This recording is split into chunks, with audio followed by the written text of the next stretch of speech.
Queensland Premier Rugby is back for its most eagerly awaited season in history.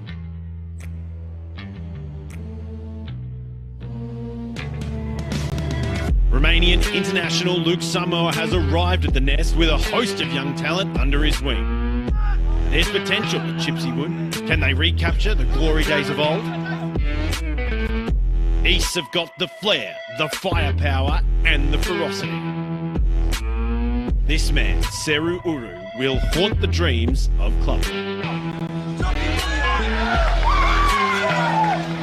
Pain in the backside here for the Tigers as they swing it out. Let's get a few extra metres of kills. Finds the spice out wide and it's try time there. Head coach Carl Marshall is back at Sylvan Road and he's the top dog at the kennel. The Doggies missed finals by just 1 point last year and they're here to play. Don't look away from this young team. They can make something from nothing. Then one off the ruck. Carter Gordon has sniffed it. The Chiefs defender and Carter Gordon. It's been a tough few years for the Eagles, but don't you dare tell Chapo that they're not in the fight. Family members, here we go now. Chapman splits it wide open, goes himself and gets the try. Nick Chapman, take a bow. It's a new season, and the men from Hugh Courtney Oval have a point to prove. With Cody Blackhurst up front, the Eagles are ready to soar. Back is Tuapo goes through, Tuapo gets the try.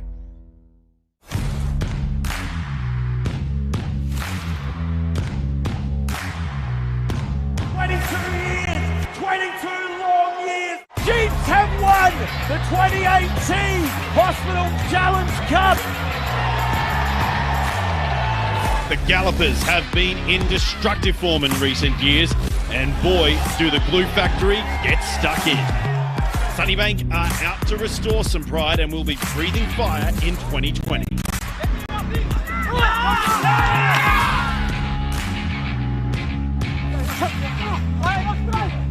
With Tom Lucas at the wheel, good luck keeping up once these guys get on a roll.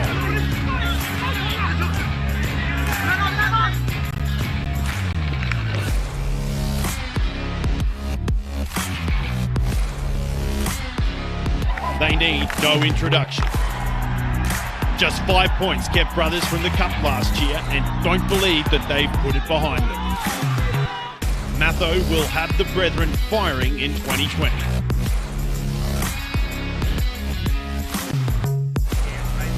Go straight through and he finds Luke. Luke gets it back infield and that's a ripper of a pass from the youngster. The Bull Sharks are circling. There'll be no easy trips down the M1 if Dan Boardman has anything to do with it. Side can go down this near touchline. Backs down back infield. Dan Boardman goes through untouched. Try time. In at the death here over the Dragons. Strikes it. Swifts third. Burying the Dragons.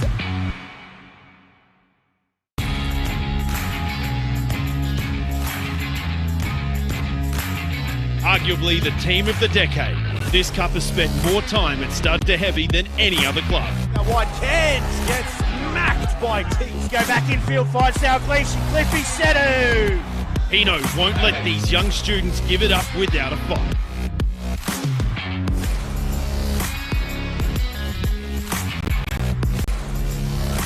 Working towards the post. Tay McDermott goes straight through. McDermott swings it back to Campbell and he bellows it. The Hospital Challenge Cup is club rugby at its best, and it starts now. G'day folks, my name's Jay Bohr-Staunton and welcome to Ballymore Stadium as we bring you all the action of the 2020 All Sports Physiotherapy Hospital Challenge Cup preliminary final between the minor premiers, the East Tigers, and the first-time finalists, the Bond University Bull Sharks. We've got an absolute corker of a match lined up here this afternoon. It is a little bit delayed due to the storms that rolled through this afternoon, but we are raring and ready to get into it. But before we go any further, I've got to introduce my co-commentators, the 100-game superstar from the Brothers Rugby Club himself, and the legend in his own lunchtime, Chips Blanche and Dallin Murphy. How are we, lads? Fantastic, mate. Good, thanks, Jay. Well, great to be here. Isn't it absolutely fantastic? Well, we are 90 minutes delayed, that is true, but we've got two sides that are raring and ready. Ricky B, we had the privilege of commentating that major semi-final between the Students and East last weekend. East really didn't show up, did they? But they'll be up for it today, surely. Massively. We've got a lot of experience there in Ben Mowen, who's been there, done it before, so there'll be a lot of lessons they would have learned from last week they'll take into this week. As for the boys from the GC, though, Dallin, they're probably the form team of the competition. They'll be up for it. Certainly will be, mate. Plenty of exciting talent out there, and they're going to bring it out there today. Now, let's have a quick look at what transpired last weekend to see how the Tigers and the Bull Sharks got here this weekend. Vest now. And Connor Vest picks up the first 5-pointer. 3 minutes, Ricky B, non-stop. The Heavies looking red hot here. Gale finds really the hot step mark. Really gets on the outside of Kennedy. You see Pills now steps up. 20 points to 6. Latoa now bouncing at the back, and Mac really says thank you very much. Oh, that's too easy. Smith rubbers that one through. Hayes goes after it, and it's still bobbling through. Toa puts it on the knee, picks it up, puts it down, and it's try time. Aiden Toa, just as we said, Chips, that's exactly what the Tigers needed. At the back, Nasser finds Campbell, and he's caught advantage over, so here we go. Brampton gets the hands free. Zach Crothers, I think he hasn't heard the whistle. Oh no, Nick Berry. Nick Berry saying that one's on him. They are just going inch by inch here, Chips. Geez, they look good doing it, Jay. Well, there it is. And there we go. Surely that has booked a spot in the grand final in a couple of weeks' time. Finals footy, you don't get many second chances, and you've got to take your opportunities. And when you're down 14-0 early and you're chasing the game, they won't let you back into the game pretty easily. So, nothing will change. We'll just go back. We'll fix the little things that we need to, and we'll come next week a better team. Third, sends it out the back door. Here's Down. Down pierces through. He's got space. Down is going. Down is in. Bond still pushing forward, but the Gallopers trying to nudge him out of the way. Turner looks for his second, and he gets it. Jumping over the top is the captain, Boardman. Dillon goes himself, splits the gap. Liam Dillon breaks the line. Bond hit back, under 10 to go. Huge play. 1 minute of time remaining. All or nothing. It comes down to it. Finals campaign will be extinguished. The coming minute, one will keep burning for at least another week. 2020, it's been a big year for both of these sides, and that's Scrum. Short arm, Malua, play, short, Theo! Held. Here they go, trotting their way forward. Theo, Malua's had enough, throws it out to the right. Hegarty, once more, the big man, Atunisa goes through. Stowers with the try-saver. Still got advantage back at the scrum. Another big scrum. This one, not clean. Only for Bond. Huge conclusion. Bond, turn it around. What a scrum to finish. Huge result. And Bond are through to their first preliminary final ever.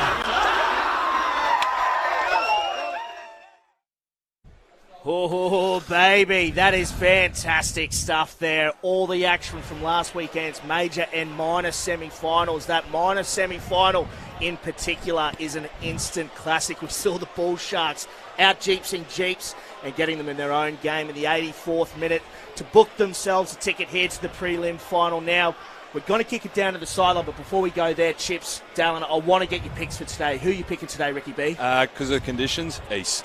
Dallin? I'm going to go Bond. They're on a hot streak. They're ready and rocking and ready to go. Going Bond. Look, I love East, but I love Bond even more. I'm going to go for them. So now let's kick it down to Marty on the sideline, who's going to give us an update of how it's going down there. Thanks, Jay. We're down here, Ballymore. The skies have finally cleared for us, which is fantastic. And I have to say, despite the torrential rain we had last night and today, we've nearly got second grade Canter Tuesday, the field is pretty dry, respectively. There's a lot of wear and tear from the excess scrumming that we're probably going to continue to see this afternoon. And it's really been a focus for these teams. Caught up with Grant and Moses heading into today's match just before. Check it out. Here with Grant Anderson, the Premier Grade coach for Bond University. Grant, after the historic win last Sunday, how has the week of prep been for you down the M1? Yeah, it's been really good this week, boys. They've trained well, really focused on recovery, getting their bodies right again for this week's game. Tightened up a few of our attack patterns, and boys are really looking forward to playing this week. And despite the huge contributions, I've noticed no Devon Henson today. Yeah, so Devon hasn't quite pulled up from a hamstring injury he got last week, so we haven't been able to get him on the team sheet. Should we progress through, he'll be right for next week. He's a massive loss for us, but Jake Upfield's a really experienced footballer coming into the second row. Connor Pritchard coming back from his suspension adds a little bit in our back row as well. So I think we've covered Devon pretty well there. And obviously the weather today, it really changes it up again. But we think about last week as well, where you guys managed to be quite a distinguished team when it came to set piece today. How's that affecting the plans? Yeah, absolutely. With the weather coming in, it looks like a little bit more emphasis on set piece. Really happy with how the boys scrummed last week. Zane Nongor, the young tight head prop coming back from Reds. Big Angus Blythe in behind him adds a lot of weight in that tight head side. So we spoke about how we can improve our set piece this week. Boys are really confident that it'll hold up regardless of the conditions today. So should be a really good battle with the East forward pack in that scrum. And just finally, it's a wet preliminary final. It's do or die. Where do you think this one's going to be won and lost today? Yeah, look, I think whoever gets some ascendancy at the breakdown and set piece will come away with the chocolates today. Obviously, our back line enjoys some dry weather footy. So I think that whoever gets some ascendancy up front are really going to come away with the points at the end of the day. And we're really looking forward to a physical contest. The boys are up for it. We haven't come this far just to make up numbers. We're here to win, so really looking forward to it. Grant, thank you so much and good luck this afternoon. Great, thanks. We're here with East Premier Grade coach Moses Rauluni. Moses, how was the week leading in today following the loss last week? I think we learnt a lot after the week against Uni. The boys knew that we didn't play well. It was probably our worst game this year. So we learned a lot. So hopefully, we've trained pretty well this week. So hopefully we bring it today against Gold Coast if this game's on with the storm coming. We did see last week that UQ, they obviously did their homework. They did get the wool over you last week. In light of this very charming weather that we've got this afternoon, do you think it's going to hinder your game strategy for today? Nah, we'll just keep it to running rugby. No, not probably in this weather. There'll probably be a lot of field position, a lot of set piece. Hopefully not too many mistakes. But I'm just hoping that this game goes ahead with all this lightning and a lot of rain around. It should be a good match actually. And obviously it's do or die rugby. You're up against it this week. You get a loss, you're going home, but another win, it means you get to see Uni next week. Has that really been a big driver for the boys ahead of today? It has been, and Gold Coast have done really well this season to get here.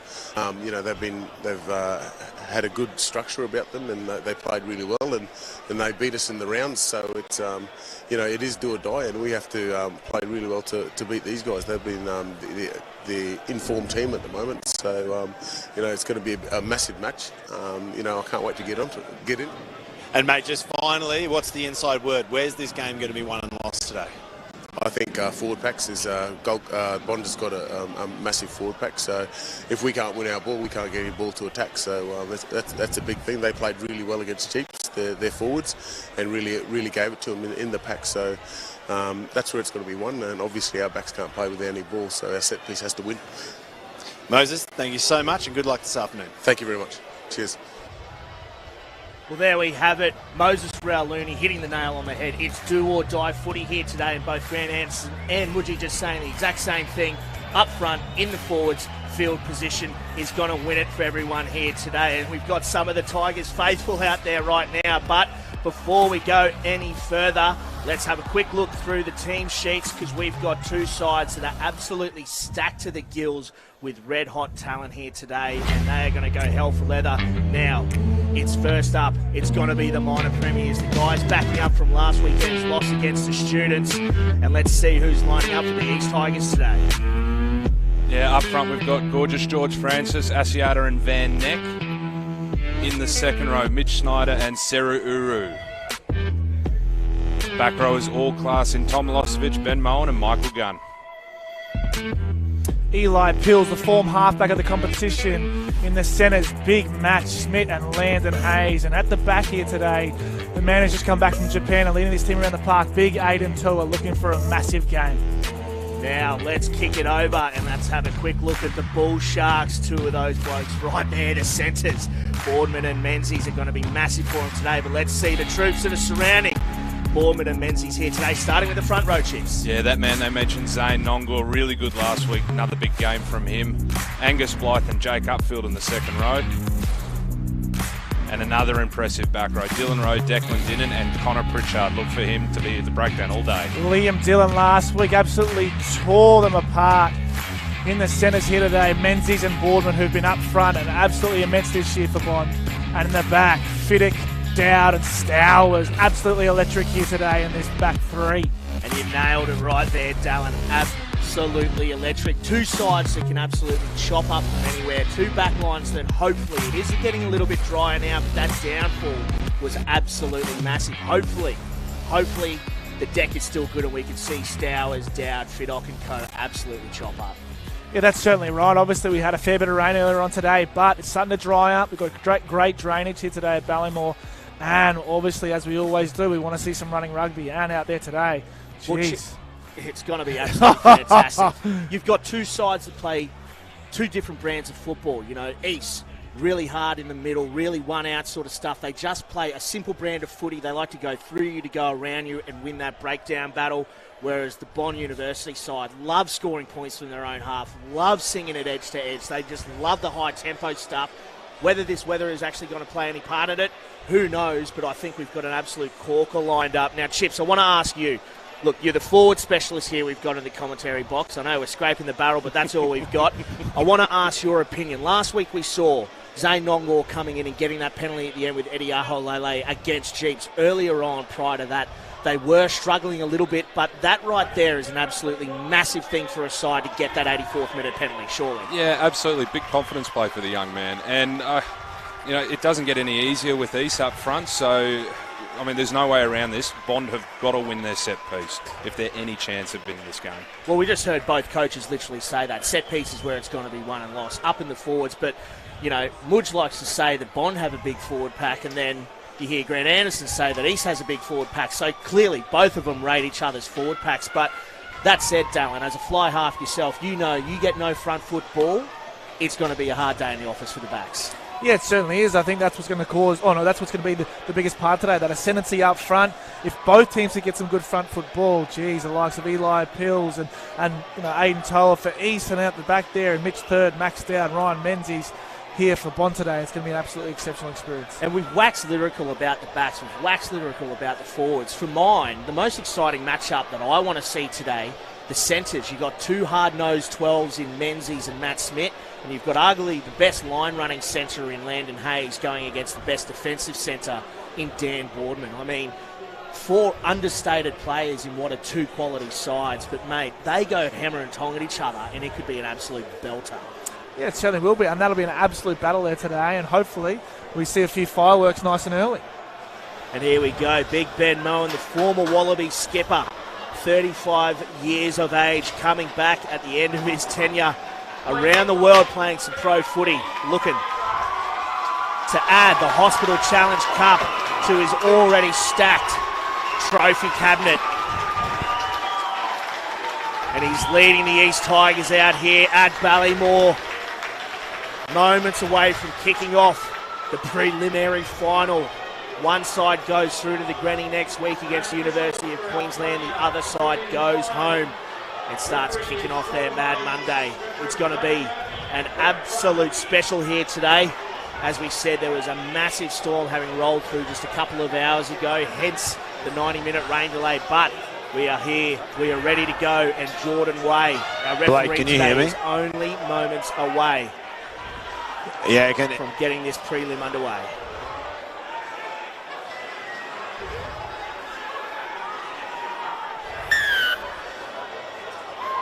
And here we go. Mitch Third drops that one really short, but fielded well there by Moen, just inside the 10.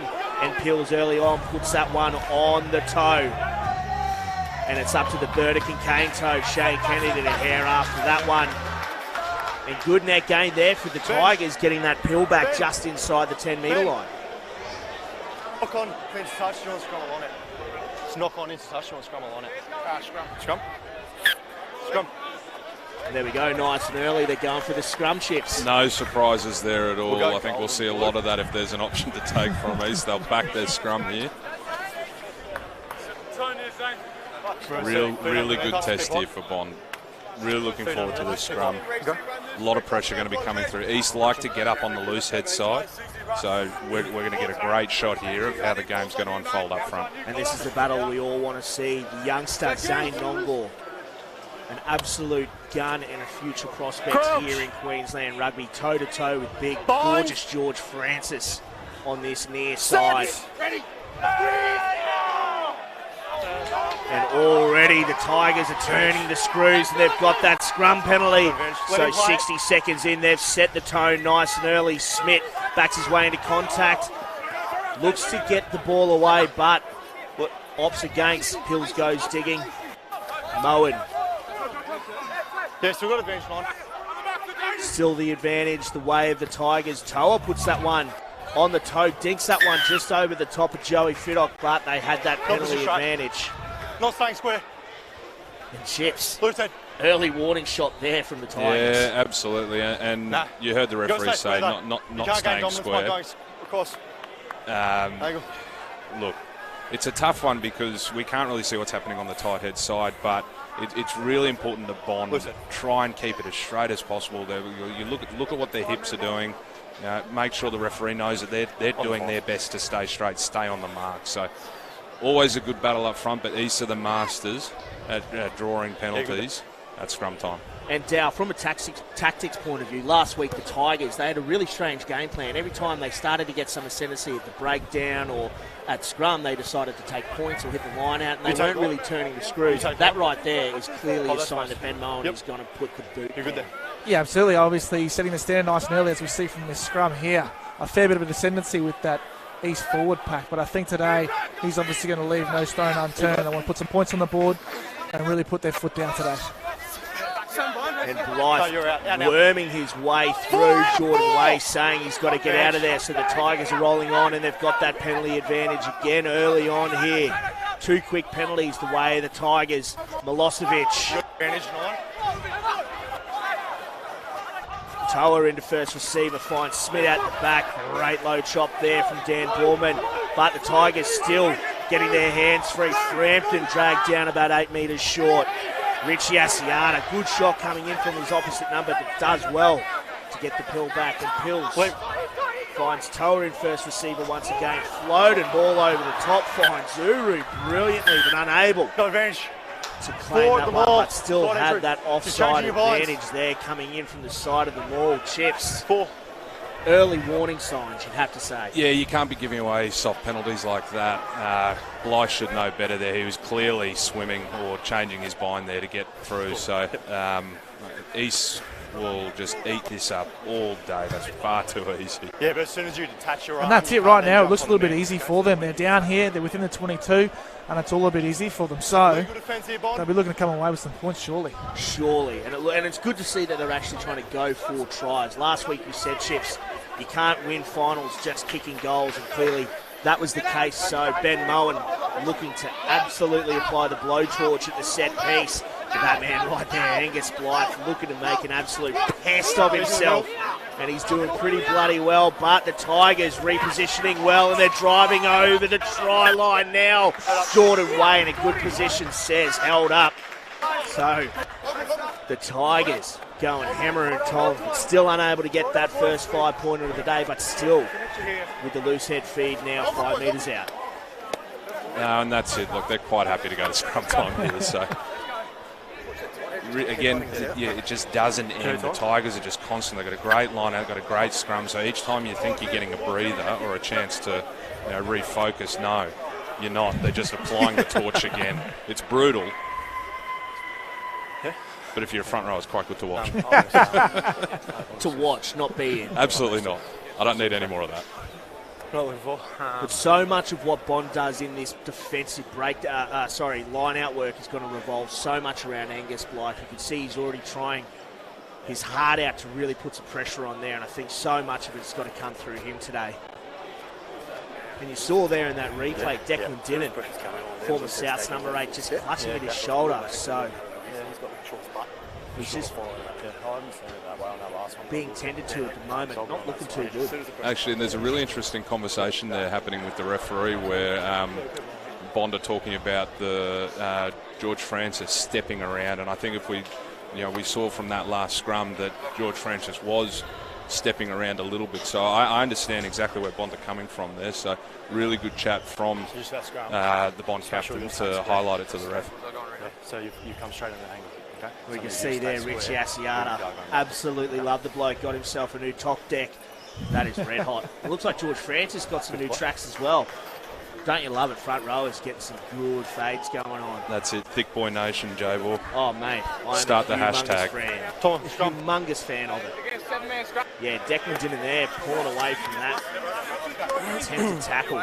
Very gingerly.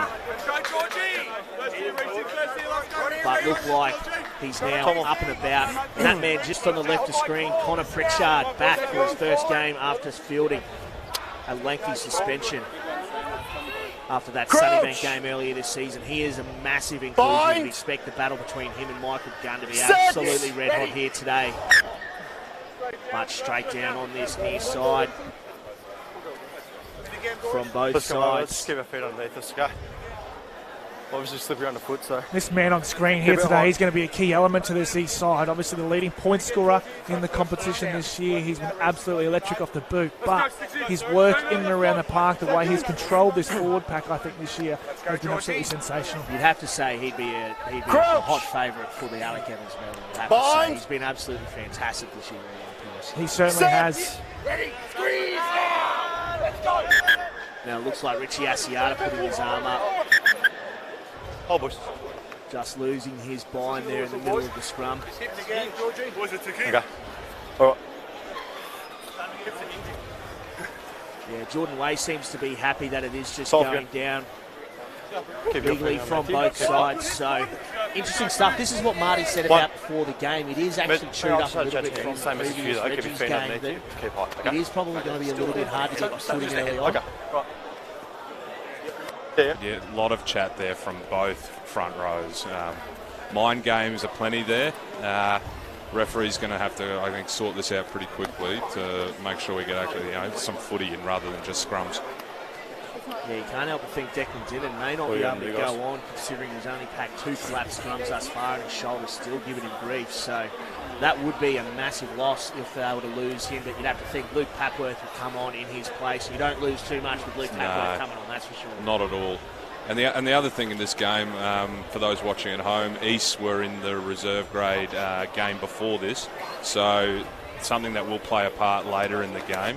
You've got tired legs coming on to replace tired legs. That is true, so it'll be interesting to see how both sides look to rotate their bench, considering it is heavy on the foot. It is a very, very muggy day, and they've been sitting around a couple of hours longer than anticipated due to that storm that absolutely gave us a shellacking just a couple of hours ago. And that is exactly what's happened. Luke Papworth has come on for Declan Dinnan, so big loss early on. Declan Dinnan has been in great form since moving down to the GC, following Dylan Rowe, his former South's teammate, down the goalie. You can see just how gutted he is to not be taking part in the rest of this match. But now it's scrum time, and that's a better scrum on this near side through Nongor. Referee Jordan Way says use it. Briggs Hayes back under. Nearly makes his way to the try line, dragged down just a foot or so short, and it's Ben Moen. Ben Moen The former Wallaby skipper picking up the first 5-pointer of the day, and it was all a bit too easy in the end there, Chips. Yeah, and like we said in the pre-game, the line running from Landon Hayes there, great line back on the inside, then straightening, and Ben Moen very smart. Catches the napping there at pillar. Got to love that, Dale. Yeah, you certainly do. At the moment, it's all a bit too easy for East. They've played this first 8 minutes all down inside Bond's half or inside their own 22. So you'd think, and you're wondering whether this extra half an hour we've spent here on the sidelines, J-Ball, is really starting to affect that Bond side. It's come out a little bit slow. Yeah, I mean, we saw, for anyone that doesn't actually know, the Rezzies game between Souths and East started 9 minutes in, was delayed for 90-odd minutes before they were able to take to the field, hence why we've got a 5 p.m. kickoff this afternoon. So, as you said, Dylan, they have been sitting around, they've just been twiddling their thumbs a little bit, and you can't help but think that maybe they are a little bit stagnant from having sat around and had to wait a little bit longer. Well, and they've let themselves get caught up in that set-piece battle. They've got to find a way to, keep ball in play and not let it go to line out and scrum so much, because that's where East can come away with points every day of the week. So. And I think that's what UQ did last week. They almost negated that set-piece battle. They played wide, they got over the advantage line, and they got in behind them, and they continue to have their foot on the front foot. So you'd like to see when Bond have the opportunity, they start to do so. And Eli Pills out of the extras, so to score reads 7-0, and here comes Serudu, breaks the tackle, ball around the back, finds Matt Smith. Smith gunning it down this near touchline, dragged down by Mitch Third. Pills goes digging. Finds Toa, puts that one on the toe, and he shanked that massively, but it falls favourably for Shane Kennedy. And try time from a missed kick comes the second 5-pointer, and it's the Burdekin cane toe. I'd like to see a replay I think this. You might have knocked that on. But take it back to this man, Serudu, and you talk about guys who come back to or from the Queensland Reds or Super Rugby into this Premier Grade competition, and that man, since he's come back, has been absolutely outstanding. He's a different beast this year. He's bigger, he's faster. That skill set right there is absolutely sensational. How good is that? And hands off to this man as well, Matt Smith. He, since he's come across from that west side, has been absolutely sensational. That's it, he's gone another level, and that's come off the side of the boot there, but it's worked out okay, and here we go. Oh. Yeah, only knocked it on a metre or so, but close enough. Referee Jordan Way says try times, them's the breaks. That's club rugby. And that is try time. 10 minutes in. The Burdekin cane toad picks himself up a little bit of meat. You love to see it. He's been red hot this year, Shane Kennedy, really starting to come into his own on the sting at the end of this back line. At Tigerland, led ably by this man, Eli Pills, with an opportunity now to add the extras and make it a 14 points to 0 lead early on in this prelim final. And he struck it well and just bends it back and gets it straight through the upright. So that score does balloon out now, 14-0. And the Tigers looking red hot, and the Bond Uni Bull Sharks aren't able to fire a shot at all. Yeah, and I'm looking at the replay there. We don't quite have the full picture, but it's good enough there for me to say that, yeah, he bends that. Third gets us underway again, and Ty Kato Simpson just steps into touch and maxed out. Well, loves to chirp, got right in his grill. Well, there's a little bit of justice there, I think. Bond's first opportunity, Nick Turner throwing this ball in. They'll look to launch an impressive attack off this line out. And that's it. You'd be saying just patience now. Build your phases. Get yourself into the game. We say it all the time, but just call it nil all. It is cliche, but it's cliche for a reason. Good pill there. Turner finds upfield at the top of his jump. Boardman in midfield. Isolated. Smith might be all over that, but they do just enough to get it back. Pritchard gets seatbelted by Uru. Siggs, pick and go. Up towards the 22 now. Milosevic all over that. Doesn't count, unfortunately, but yeah, great body position there from Milosevic, and Blythe making sure that he doesn't do it again. Yeah, Milosevic this year wearing a 6 jersey, but he plays more like a 7 alongside Michael Gunn and Ben Moen. They've been absolutely huge, but I mean, Moen and Gunn, they're the ones with the accolades, they're the ones with the red jerseys. But for mine, Tom Milosevic has been the best back row at the Tigers this year, just by way of the sheer will over that pill. He's been absolutely massive. You're 100% correct, but he's also a tackling machine. And we'll talk about tackling, but he's not just chopping blokes, he's absolutely putting them on their ass.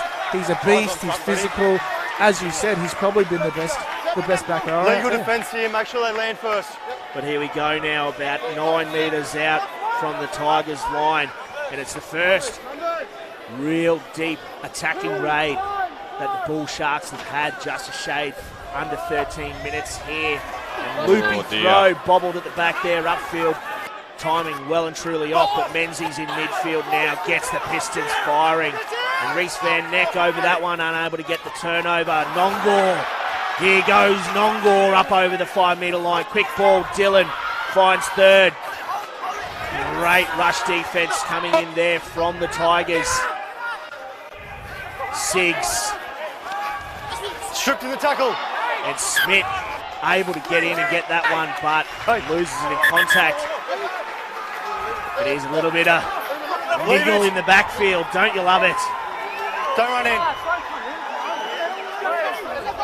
Yeah, you got to be careful when you see guys racing in like that. Referees love to single out that guy for escalating, so few Bond players flew in then. I'd be a little bit careful about that. Cool.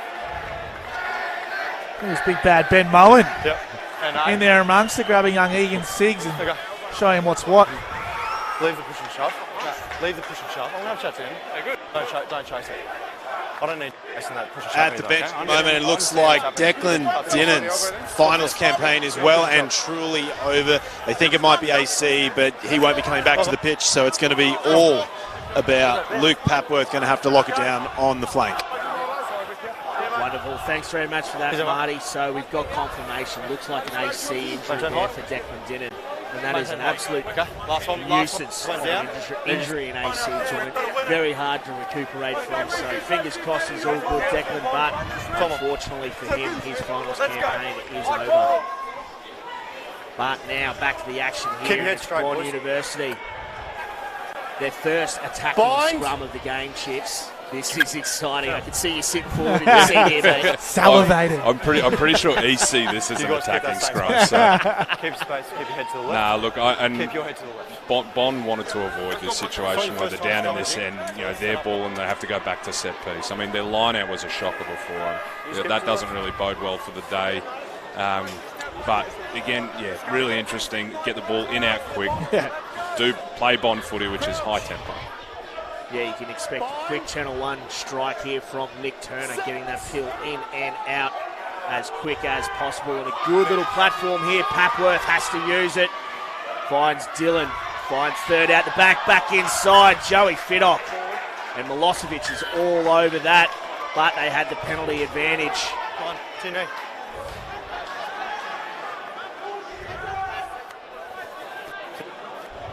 I'm not sure who he's pinged there from East at scrum time. I suspect it was Reece Van Neck. The referee was on that side. Tight head straight to his knees. There you go. There we go. Reece Van Neck straight to his knees on that far side. Not bad, Chips. What's that? What do they say about broken clocks? Right, at least twice a day, mate. Yeah, I'll keep an eye on that. But it's not going anywhere. They're starting to get shoved and he's going to his knees. Okay, that's not a blind doing that. You heard it right there. Jordan Way saying that wasn't going anywhere, and then once there was some little bit of ascendancy, his knees go down. I think Reece Van Neck was trying to say it was the scrum bind, but as he said, bind doesn't do that. So Jordan Way all over him at scrum time, and now an opportunity for third to get the first points of the day for the Bull Sharks, and he does just that. 17 minutes or so into this preliminary final, and it's 14 points to 3. The Tigers over the Bull Sharks. Dallin, would you have taken the points there? I've got to ask. I mean, 14-3, plenty of footy left to play, but they're a side that loves to attack. Really, you would have thought they'd like to play some quick footy. From my opinion, I think they've made the right decision there. You get some points on the board, you build some momentum. They came out slow, gives them a bit of confidence. Now they pick the ball up, they play it back down in East half, and they rebuild and go again.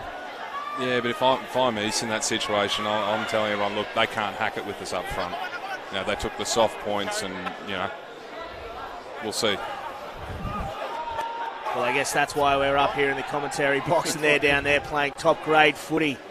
And now it's Fiddock off the left foot. Drags that one across the body. And doesn't get as much pay as he would have liked, but still a good kick towards the 10-metre line. Yeah, we can't forget either that East had their own line-out troubles last week. I think Aiden Toller in the post-match interview said they'd 5 in a row of their own line-outs they didn't win, so there's a lot of pressure on them here as well. And it's Van Neck with the throw. Good. Pill goes long, finds Gunn. No, 2 off now. But he's brought down by Dylan and co. And it's slow going here. The Beaver, Mitch Schneider. And Moen spills the beans at the back there, trying to go quick. So now it's the Bull Sharks that feel like they're getting a little bit of ascendancy here. And you can see Angus Blythe. He is a niggly bugger, isn't he? Yeah, smiling assassin, mate. I love it. He's one of the nicest blokes you'll ever meet, but on the footy field, he is an annoying human being, that is for sure. He's just into you the whole time, isn't it? It's great. And he just rocks the single lecky tape over the ears. Old school. Love it. Love to see it, the big man, just with the single lecky tape around the ears. But we've got a good contingent of Bond fans that have made their way up the N1 here today to cheer on the Bull Sharks. Only their second finals appearance after last week's minor semi-final against the Gallopers.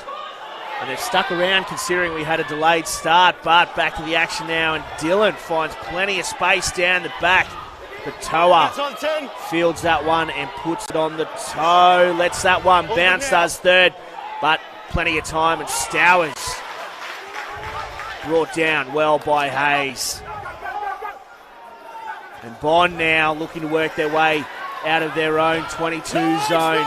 And Menzies hit hard by Moen over the top. Not many options here, and it's Nongor stepping into first receiver. A bit of one-out stuff here from the Bull Sharks, but they've got the penalty advantage, and you can expect them to throw the pill away around now. And here goes Papworth. Papworth, good strong run from the replacement back rower. Third finds Nongor, who is absolutely met by gorgeous George Francis. But giving away the penalty for not rolling away. Dylan goes quick now. Down. Richie Asiata coming over the top. The Tigers looking to put some pressure on in this defensive line. Rowe isolated here, does well to get the fill back.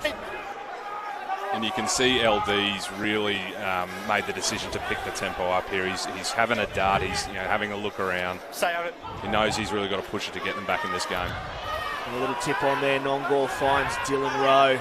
Michael Gunn's all over that one, but the Tigers again not rolling away. Well, if there was one issue last week, we said, Chips, is that the Tigers were quite passive early on. They let Uni get away to that strong lead in the first 20-odd minutes. They're not having it now. No. George Francis and Richie Asiata just control, alt, delete in midfield. They are just lighting blokes up. And they have to, right? But I do like Jordan Ray's been really good at the breakdown so far from mine. A couple of times East haven't been releasing the player and he's calling them for it when they're going for the jackal. So I like he's setting the tone early, what he expects at the breakdown. And as we line up, he's taking a shot from 51 metres out. Backing himself. Certainly is. Good on him. It's good to see Mitch third. We've seen him absolutely dagger a couple sides this year in the last minute of games, I think against Sunnybank and North early on. But look at that, George Francis. Gardouche in midfield puts an absolute bell ringer on Zane Nongor. Thick Boy Nation firing up. And third strikes that one well, but drags it off to the left. So score remains 14 points to 3. And that's an instance where I would have loved to have seen them take the ball, as you said before. The tempo is up, put it down in their own, inside East half and have a crack off that line out. You're 51 metres out, I'm not sure what the desired outcome was there. Frampton drops this one on the toe. And it's fielded by Dylan, who gets through the first line of D, but spills that one into contact.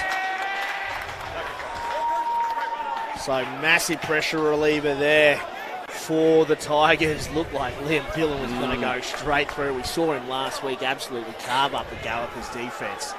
No, he's all class, and he's a very hard man to tackle for a little bloke. He's the guy that's really going to push the tempo for Bond, get them into this game. And each time that he snipes there, he fixes a man on the spot. So really, really need to see LD continue to push that tempo, get his team back into this game.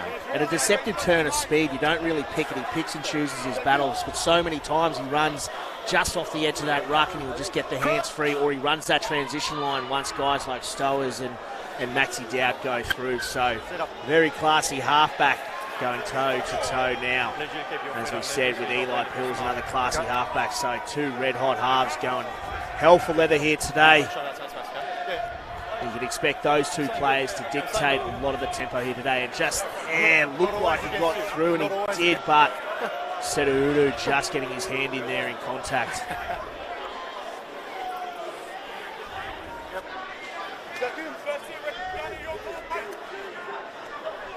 But now back to the sexy stuff here, Ricky B. Always. Pills with the feed, and George Francis has absolutely poleaxed Zane Nongor. Brutal is the word there. Oh my Lord. Folded like a cam chair. BCF'd him. There's no stepping around there. That is just straight through the guts. And Zane just gave birth to himself. That was brutal. And just the body language change there from the Tigers. When something like that happens, you saw them all run in, bum taps all around. And that is the sort of thing that can change the tone of the game.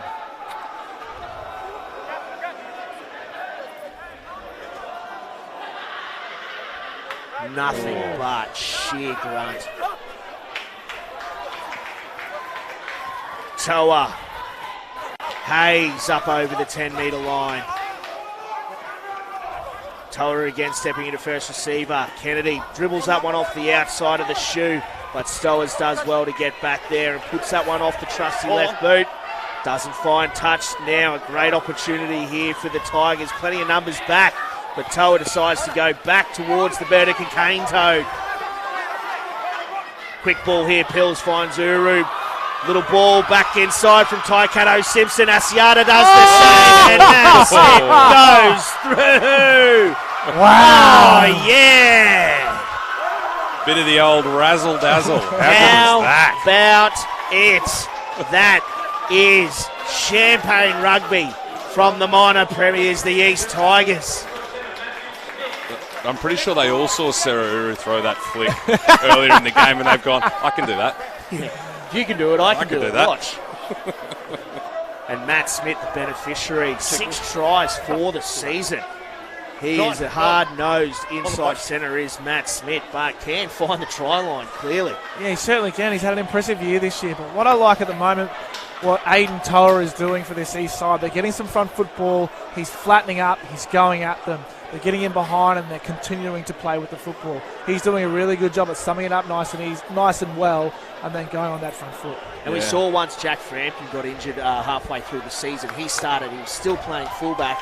Reece Jack's playing 10, but was coming into first receiver. Now Frampton's back. They're still doing that. Yeah. They like that front foot footy that Aiden Toa can bring with that turn of speed, and clearly it's paying dividends. So Cato Simpson doesn't need to throw that, but this man, Asiata. Whatever you can do, I can do better. I love Richie Asiata, and this is why, as we said, I loved him before. He was trim, taut and terrific, but now, look at that. Sexy stuff from the top deck hooker.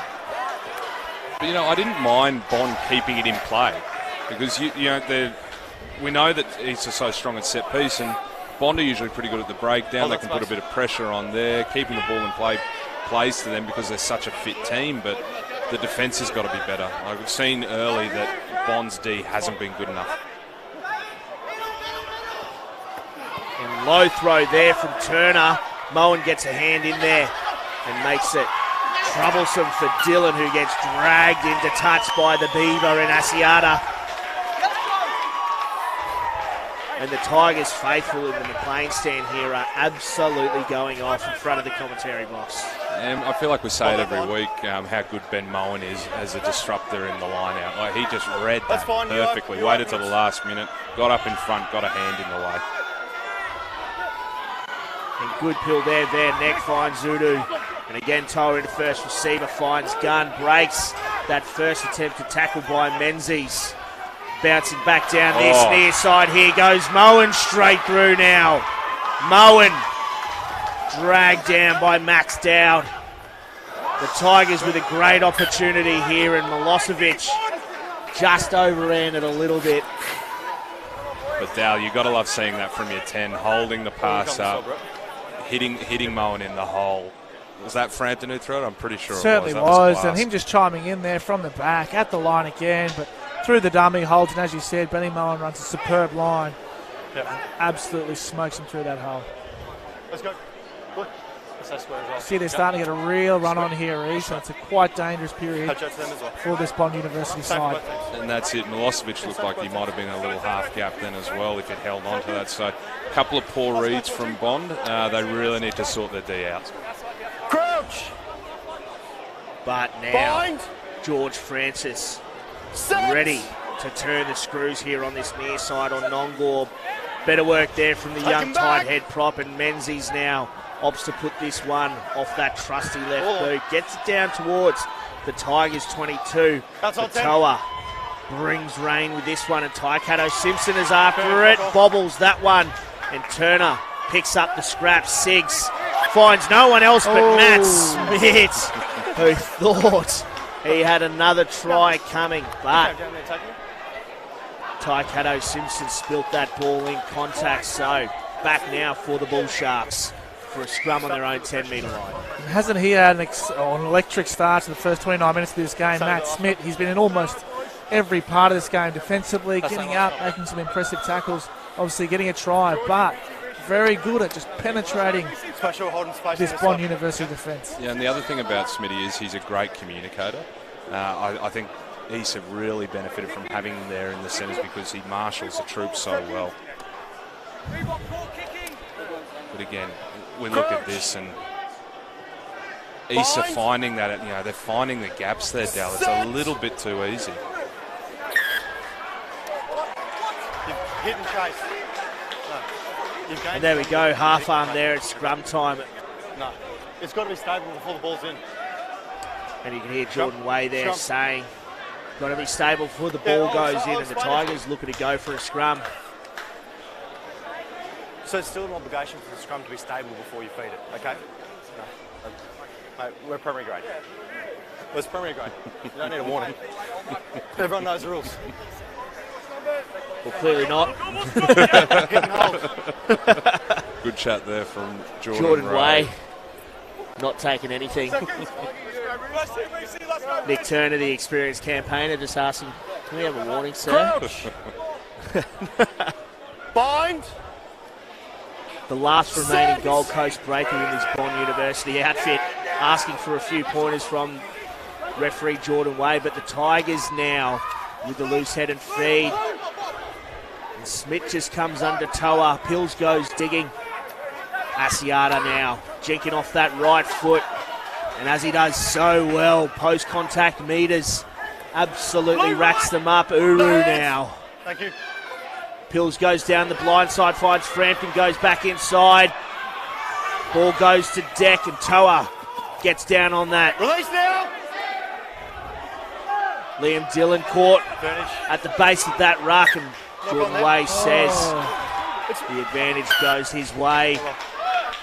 It goes the way of the Tigers. And a real bit of experience there from Aiden Toa. No, he had the young halfback there with him. Continued to push the ball into him and gain the penalty there for his side. Connor Pritchard in, I think, the phase previously trying to get over the ball. East have learned a lot from last week. They're not giving any of the Bond players a sniff at the breakdown. They're getting really quick ball because they've got such good support in that breakdown. It's a big problem with them last week was, Uni's dominance at the breakdown. They've learnt the lesson. They're being the dominant force at the breakdown this week. Speak of the devil, Connor Pritchard, plenty of claret spewing out of his nose. East, 20-odd metres out. Their neck goes long, a little bit too long now. Dillon finds Pritchard. Gets the hands free. Boardman now back inside finds Menzies. Loopy pill. Dillon finds upfield. Who's hit hard by Francis.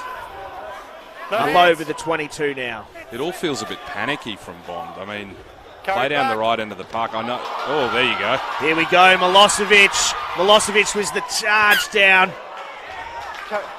And very lucky Mitch Third had his head on a swivel, was able to get back there and dot that one down. So 22 dropout, as you said, Chips, literally. In the process of their kick being charged down, it's all a bit panicky. They seem to have lost their way. Yeah, half-time can't come soon enough for them.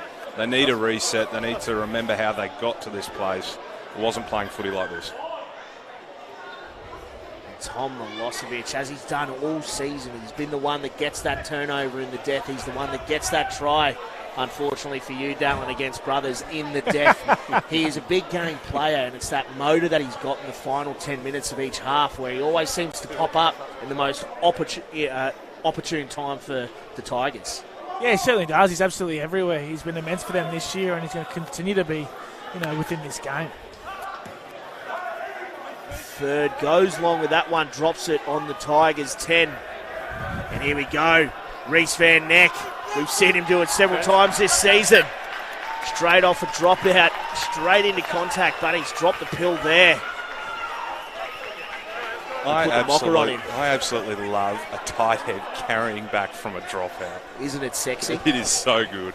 It is so good. We saw it earlier on this season with Big Pony Farmer Silly from the Rebels, and it's become a bit of a trend. It's a bit different watching Reece Van Neck run up than Big Pony, but I like the energy from Reece there. I love it though. It's trending. Fantastic. It's a new thing, right? Like, I'm all about it. It's very rugby league, isn't it? Oh, yeah, I froth it. Absolutely love it. Crouch. But I think you've got to try and find Reece Van Neck here. Will look to put some serious pressure on at scrum time. A little bit too early. We think they'd want to play this one quick and down the other end of the field, but just going to go to the scrum. Well, you could see as well, like, there's a bit of confusion there about what to do. I mean, they're a bit flustered. You've clearly gone over the line, okay? It's almost like they're overthinking it. They're out there and they're just thinking too much. You can see Liam Dillon's first instinct there was bang, tap, go, move forward. But he's kind of looking around, waiting for someone to tell him what to do. Exactly. When you're playing your best rugby, you're not thinking. You know what I mean? You're out there and you're just playing on instinct, and it's almost like it's automatic for you guys. And we saw that for them last week. They need to get to this break here without any more tries against the reset and then come out and go again. Well, they've got some of the best sevens players in Queensland, guys like Menzies, Boardman, Liam Dillon, who love to play high-tempo footy. But here we go, scrum penalty the way of the Bull Sharks, and it looks like it was Van Neck on that far side. So this is a fantastic opportunity, just a shade over 5 minutes, just a shade under 5 minutes to go here in this prelim final first half of Ballymore. And it's 21 points to 3 in favour of the Tigers, but the Bond University Bull Sharks now with a great opportunity. And a good probing kick there from their skipper, Dan Boardman, gets him just outside the 22. And I'll tell you what, if Bond can score a try here with 5 points or 7 and they go into the half, say 21-10, they'll be really, you've got to be really happy with that. You know? Oh, mate, absolutely. Like, they'll be over the moon. They'd come in with some real ascendancy and they'd come out in the back end with a real opportunity to take this game to them. Come on. And that's Connor Pritchard coming back on, getting his nose sorted in the 27 jersey. Well picked up there by third. Menzies just grass cut there by his opposite number. Use, no. And slow going here for the Bull Sharks, but third. Cut out ball finds Fiddick. 7 ball side. But they've got that penalty advantage, so expect them to play a little bit of freewheeling footy here, upfield in midfield. Good second effort on the ground there from the second row, a third. Menzies, short ball finds Borman, he gets his hands free, but pulls that one back in. And it looks like Jack Frampton is down in back play and not feeling too good. He doesn't look like he's fully awake right now. He's had a couple of concussions this year, Jack, so obviously be a fair thing to him just to take it easy and make sure he finds his feet. Can we check? Yeah, can we check him? Referee saying there needs to get checked. I think that's the right call. So 7 blue offside originally, and then 10 offside in that last one. Okay. Yeah, he's up and about at the moment. He looks all right, but looks like he's going to stay on the pitch. Is Jack Frampton. So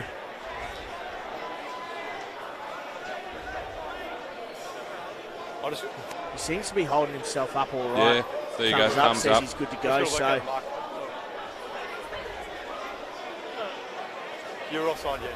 But we're going back to that that line out. Hey, Murph, where was the mark of the 7 blue You offside? see that East recognise the threat that LD is, and also that they can, they played him off the ball So after basically the same other- just here, and you can see LD's So we've very got slow to get to the 30 out of breakdown 15 from with there. a 5 out. Disrupts what Bond have in mind.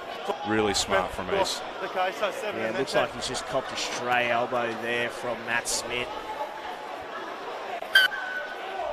offside.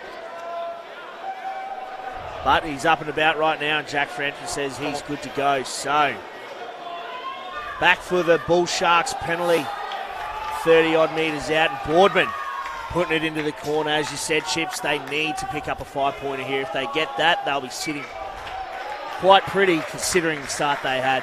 And a tremendous kick there, putting them right within the 5-metre line.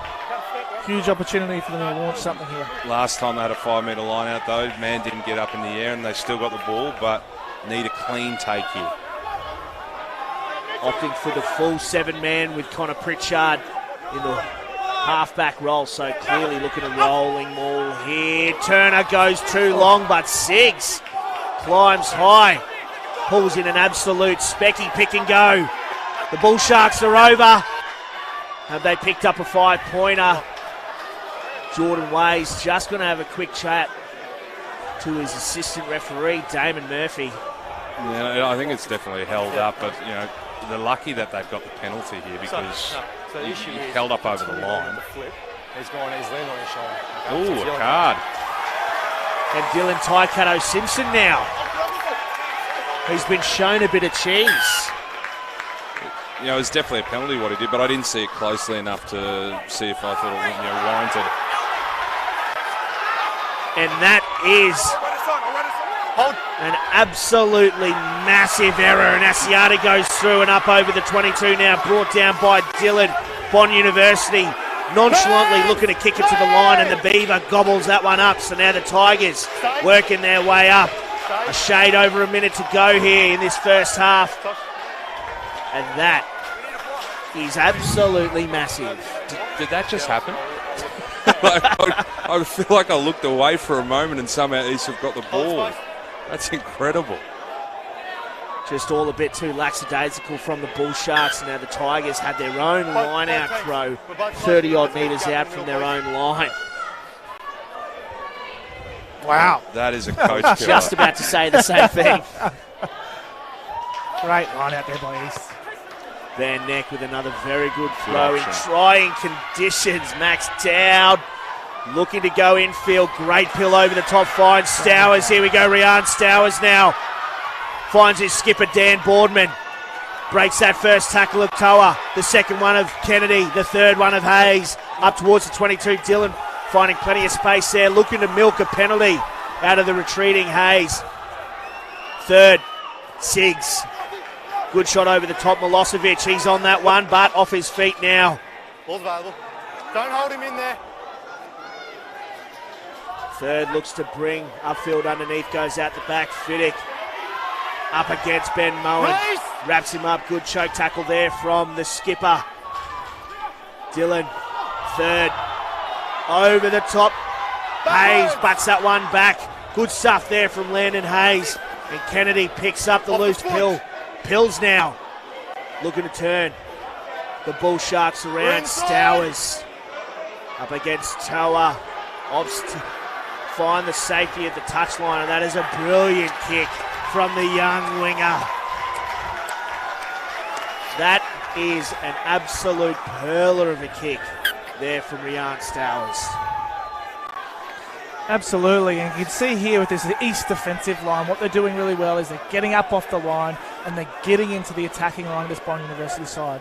Bond need to start to look to try and find that space in behind, whether they put a little kick in behind or they start to keep it in nice and tight, start to build some pressure in tight before they start to look wide. Yeah, exactly right. It's too easy for East at the moment to know it's going out the back and then Bond get caught well behind the game line, which again perpetuates this frantic behaviour. They feel like they've really got to push it. Good strong line out there from the Tigers. Plenty of pressure coming in from the travelling Bond faithful right behind Van Neck.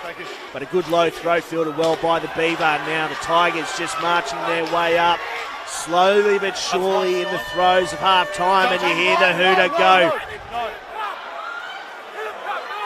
And they're still marching, are the Tigers.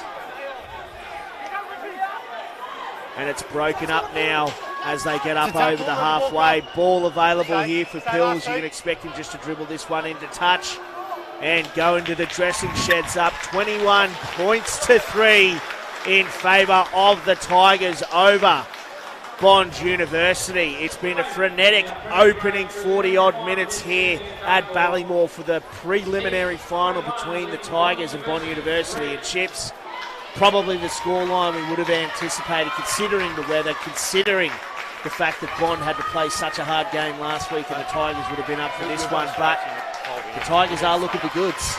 Yeah, and they've gone back to their strengths this week. I mean, last week they went away from it, poor kicking, not taking advantage of the dominance that they had in areas of the game like scrum. And this week, East have been clinical in making sure they come away with points when they're down that end.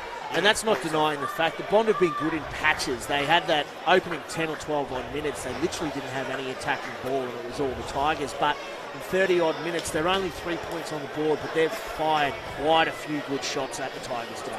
Yeah, they certainly have. I just think they need to find a way to negate that defensive line, whether it's a little kick in between to get them going back or keep it in nice and tight and just punch, bring them in and then look to go wide. Now let's kick it down to Marty Lippian on the sideline, who's got the Serbian Chuck Norris, Tom Milosevic. Tommy, big first half, mate. You've come out way differently than you did last week against Uni. Yeah, mate, I think just for us that was a big point to prove, that we needed to start fast because Uni just started faster than us last week. So we've come out guns blazing and I think it's paid dividends. It's been 21-3 up at half time. Blistering pace, mate. 14 points right off the bat. The Bond came back in a bit there in the second half, but you seem to really hold them out, keep them to a pretty hefty deficit. But well, that's Bond. They've probably got one of the most dangerous backlines in the competition. So LA did beat them up front.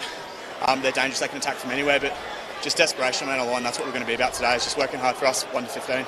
Mate, we're seeing the kicks this week are definitely playing a good role for you. After last week, seeing how UQ counted, was it part of the drawing board to have a better attack this week? Yeah, definitely. So I think everything's based on our kick chase. So we get that good defensive line, put ourselves in the right part of the field, set piece, back our set piece inside their 40, and then we'll go. Mate, second half, what's it going to take for you guys to hold on to this and visit UQ? Mate, just maintain this, hey? We'll probably go up again at half time and just keep pushing that pace. Thank you.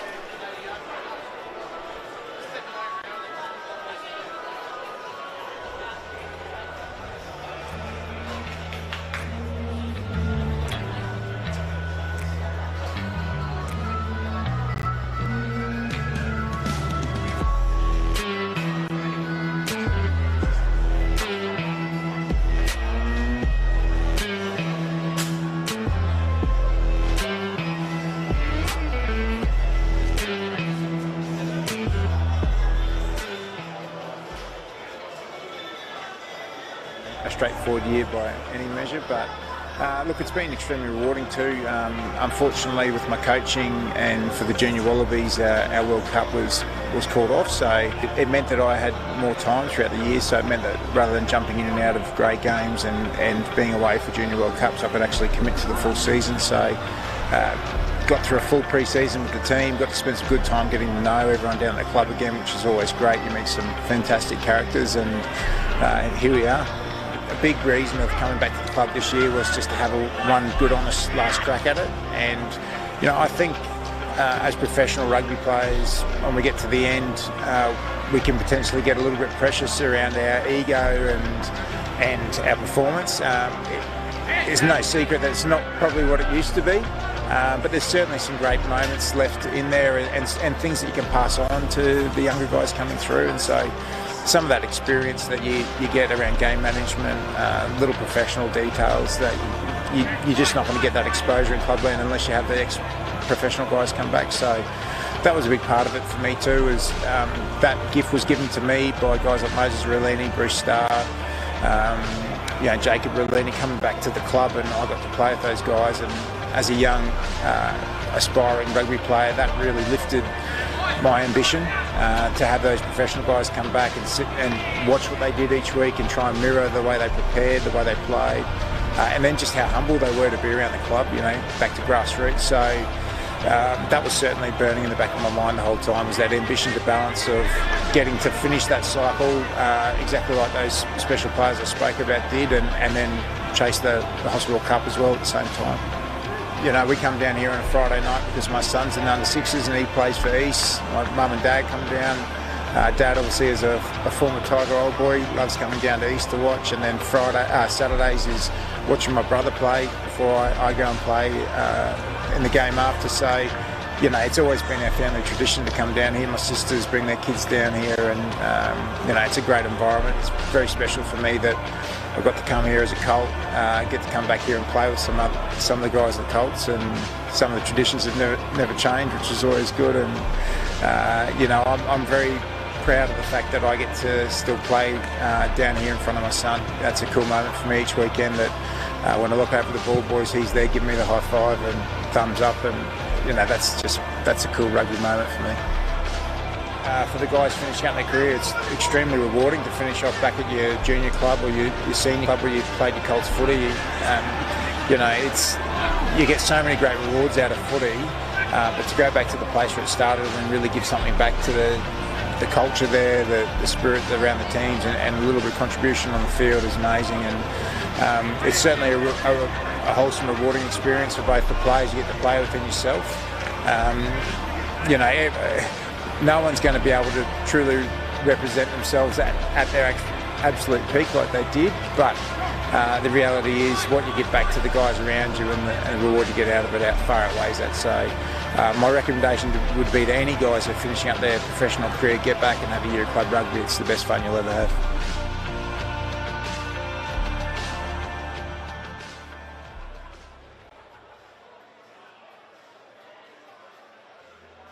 Hell of a glowing recommendation from Ben Moen, saying come back, play a little bit of club footy. It's the most fun you're ever going to have. And speaking of fun, we are having a ball out here at Ballymore in this preliminary final between the East Tigers and the Bond University Bull Sharks. 21 points to 3 in favour of the Tigers through some serious razzle-dazzles, as we've seen there. Seru, Dylan Taikato, Simpson and co, they all got in on the action as well.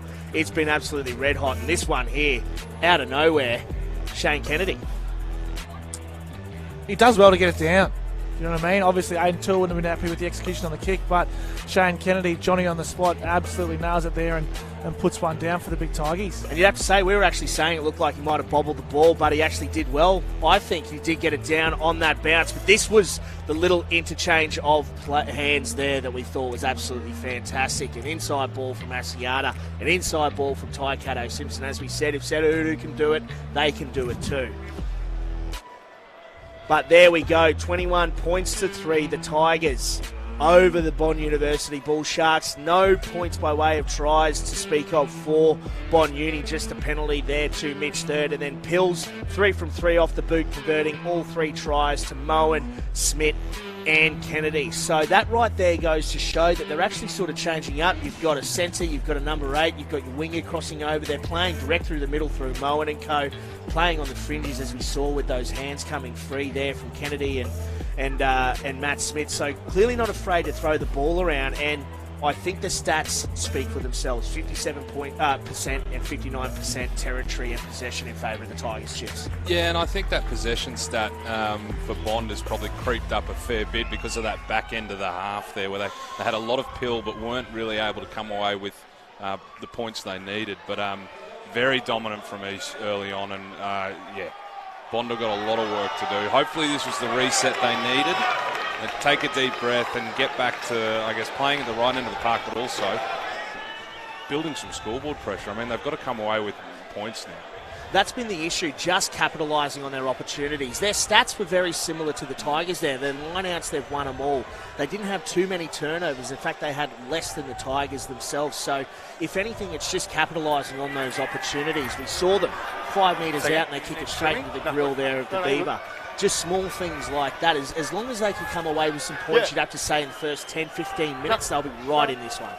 Yeah, you're 100% correct. I want to look to start fast and start well, and I'm absolutely pumped for the second half. But I think you said it well before, Dale. They're going out the back a bit too quickly. They need to tighten up a little bit, earn the right to go on. Let's get some of their big ball runners, and they have got a few up front, working through the middle. And it's Frampton to get us underway once again. Hangs that one with plenty of hang time, and it's fielded by Menzies. Breaks the first tackle of Schneider. Outside. And they're outside the 22, so third looks to swing it a little bit and open up his angle a little bit through Papworth. Outside again, half. Carried back. And third thumps that one downfield and gets it up over the halfway line. Toa puts that one back with a little bit of sauce on it as well, but it's fielded well by Dylan. And third, backing up ably, finds Stowers, gets on the outside of Hayes. And a little bit disjointed here are the Bull Sharks, and Pritchard puts that one down, so Pills swings it across, finding Toa. And Dylan Rowe looking to put a shot on, but the Tigers now with some ascendancy. George Francis bumps off Pritchard. Frampton juggles that one a little bit. But he's got Stowers clinging to his foot, but Uru goes back inside and it slips through the mitt. Stowers now.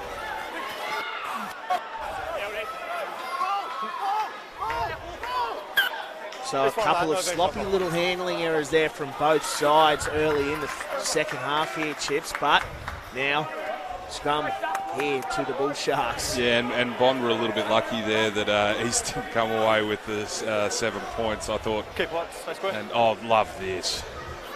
Go, boy. Sit down. But you can see there in that shot there, the skies have opened up, hence why it's probably a little bit more slippery now. And we've seen a couple of handling errors early on, but as the rain falls here, the action starts to heat up. As the Tigers will look to put some serious pressure on this near side here, you'd have to say Van Neck. He's been penalised a couple of times in that first half. We'll look to rectify that. But Bond do well to get that ball back. Menzies. Leave now. Gunn nearly getting his mitts on that one, and a low pass in to the feet of Joey Fiddock from Liam Dillon. Sees him, spills the beans. Just be careful jumping in. Yeah, and I think with weather like this, you've probably got to go back to the box kick a bit more. You can't be throwing seeds like that when it's raining this heavily, Dal. No, you certainly can't. Obviously, this rain will start to play a fair bit of havoc here today, or for the rest of this game, and it just sets up ease with a set-piece scrum and centre field just opening up both sides for them. Do you think that that Bond might actually be ruining the fact that they didn't really fire a shot in that first half when the heavens hadn't opened up, when it was still a dry track? Now, you'd have to say wet weather favours the Tigers massively, and they're going to have to come from an 18-point disadvantage. Yeah, very much so. This is going to be really hard for Bond to come back from. Honestly, at this point, I don't see how they can with the weather like this, but prove me wrong, kids. Prove me wrong. No. Just as the Tigers start to fold them at scrum time, penalty advantage, but Med Moen just dribbles that one at the back. Looks like he's picked that one up well, but he's just dragged down short. It's now Schneider goes digging, but there's try time. He got it down there. And who is it? Looks like it was Setuuru going over the big second rower. Great work there, Setuuru, and it was all too easy for the Tigers. It certainly was, and obviously not the start that Bond University would be looking for, but credit to this East forward pack, set up a beautiful scrum, and that big man on screen who's been immense for them over the last couple of weeks comes away with a meat pie. Yeah, massive inclusion to get back from the finals. Didn't play any, it was in that Queensland Reds bubble, as we know, didn't play any Super Rugby football, but you can see he's bulked up over the off-season. He's had 2 pre-seasons he's been able to do so, and he's come back just in time for finals. Shifted into the second row. We saw him at number 8 last year. Obviously, Ben Mowen's there, but he's holding his own, isn't he? No, he's a big unit. Doesn't look out of place there in the second row. So I've completely forgotten that. Yeah, he hasn't really played much footy at all this year. He's chomping at the bit.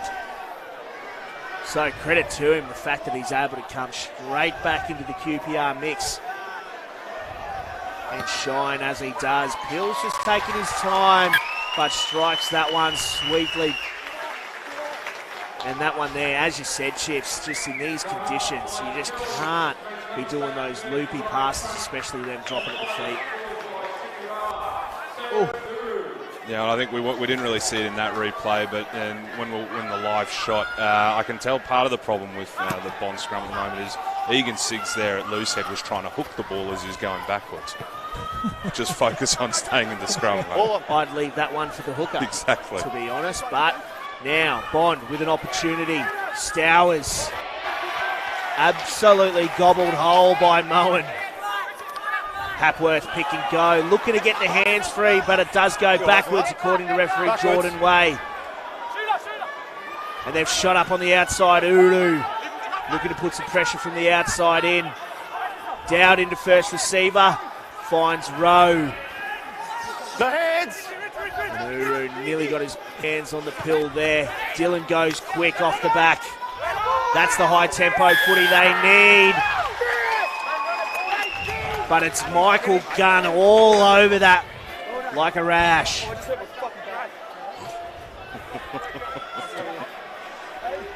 Matt Smith there getting injured. And Michael Gunn, great to see him back in Tigers colours, obviously. Took last year off just to focus on his career a bit, just get through uni, and he said he's come back and he's loving football for the first time in a very long time, that he's loving it the way he is right now, but unable to find touch. So Bond with an opportunity to work their way out of their own red zone. Riyadh Stowers looks to shimmy past Milosevic and gets lit up for his troubles. Nongor off the right. Uru's all over that one. But the arriving Bond players provide some assistance. Third. Caught wrong-footed there and drills that one off the outside of the shoe. So very little purchase on that one, just up over the 22. Just hold your yellow card returning. And again, trying to do too much in their own 22 there. I mean, just set it up, box kick, play down the other end. Stop making it hard for yourself, guys. And that's exactly right. But there, Michael Gunn, straight on the ball. Good shot there, Milosevic. He's impressive, isn't he? But all of that the Tigers have done with a man off the field. Dylan Taikato Simpson just taking back to the field now. So a full contingent for both sides. Uru gobbles up the loose pill. Gunn looks to get the hands free. Does so off his knees. George Francis over the 22. Oh. Francis all the way to the 5. Pills goes digging. Toa.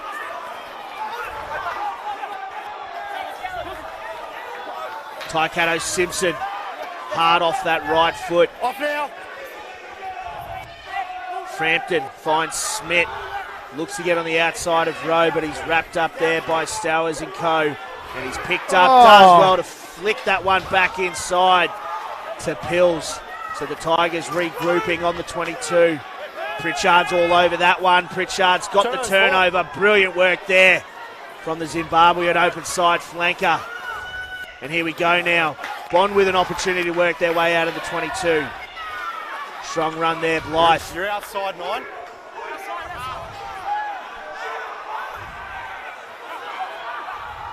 And plenty of space on the fringes if Papworth can get his hands free. Finds Turner, finds Nongor. Up towards the 10-metre line goes the young tight head prop. Bond with their tails up. Ball goes through the hands of Menzies. Rowe, Blythe. Here we go. Dan Boardman now putting the boot down. Here comes Stowers. Goes back infield. Can't get through Matt Smith. Good strong clean out coming in from Dylan Rowe. The Bond troops marching up the field. Good low chop coming in on Turner. And they've got the penalty advantage. Here come the Bull Sharks. Okay. Dowd out the back, finds third. Does a pirouette. Can't get past Big Gorgeous George. And they look like they're gassed. Yeah, even that. There was some great passage of play there from Bond, but it still didn't look all that clean, and it looked like it could fall over at any moment. It certainly did. At least they're stringing some phases together. Exactly. At least they're making a few line breaks. They're getting up over the advantage line, and now Dan Boardman, ball in hand, looking to plug it into a corner and put this team within a couple of metres of getting across that white line. They just need to get a try. They get a try, they get their tails up, and they can do what Bond can do. As we said, they can score from anywhere on the park, in particular their own half. Yeah. Sideline, and Schmidt's down. That last goal. Looks like Shane Kennedy has got his ankle drastically strapped up, and on the sideline, Max Baker's been waiting to come on, but it looks like Coach Moses Raloon, he's also going to have to potentially bring on a second if can't re-find his legs and get back on to finish the second half. Yes, thanks very much, Marty. As he said, the strapped ankle there from Shane Kennedy. He's got a hell of a lot of strapping tape right there. We have seen Maxi Baker warming up that entire opening 10 minutes of this first half, so be interesting to see how they go, especially as Marty said, with Matt Smith going down. Two subs in the back line could really hamstring their attack a little bit, Chips. Yeah, not wrong at all. And you've got to, like we said earlier, you know, that's tired bodies coming on to replace these guys. And how many? Look at that. Go, you good thing. Gojira. Gojira. And there's another one. It's fair enough. Okay. Zane Nongor. I was loving that. Hey, the big boys can move. Oh, it's sexy stuff. Oh, good pill. Turner finds Blythe in the middle of the line out. Plenty of defensive pressure coming in from Moen and co. But Bond have done well to form a good rolling maul here. It has stagnated a little bit, but looks like they're regrouping. And now they're starting to roll forward inch by inch. Here we go. The Bull Sharks have a sniff. Looking to take a mile with it. Brilliantly set up. Penalty advantage against Ben Moen. Dylan goes digging. Third. Finds Boardman. Dylan goes quick. Ball back inside. Great little pill finds Siggs, who loses it in contact, but they had that penalty advantage. Number one as well. And this is good from Bond. Yep. They're working until they get the advantage, and then they're chancing their arm. That's a better way to do it in this sort of weather. We're now on a warning for general penalties, okay? Too many offsides and then 2 side entries in that one, okay? Next one for any penalty, in the bin.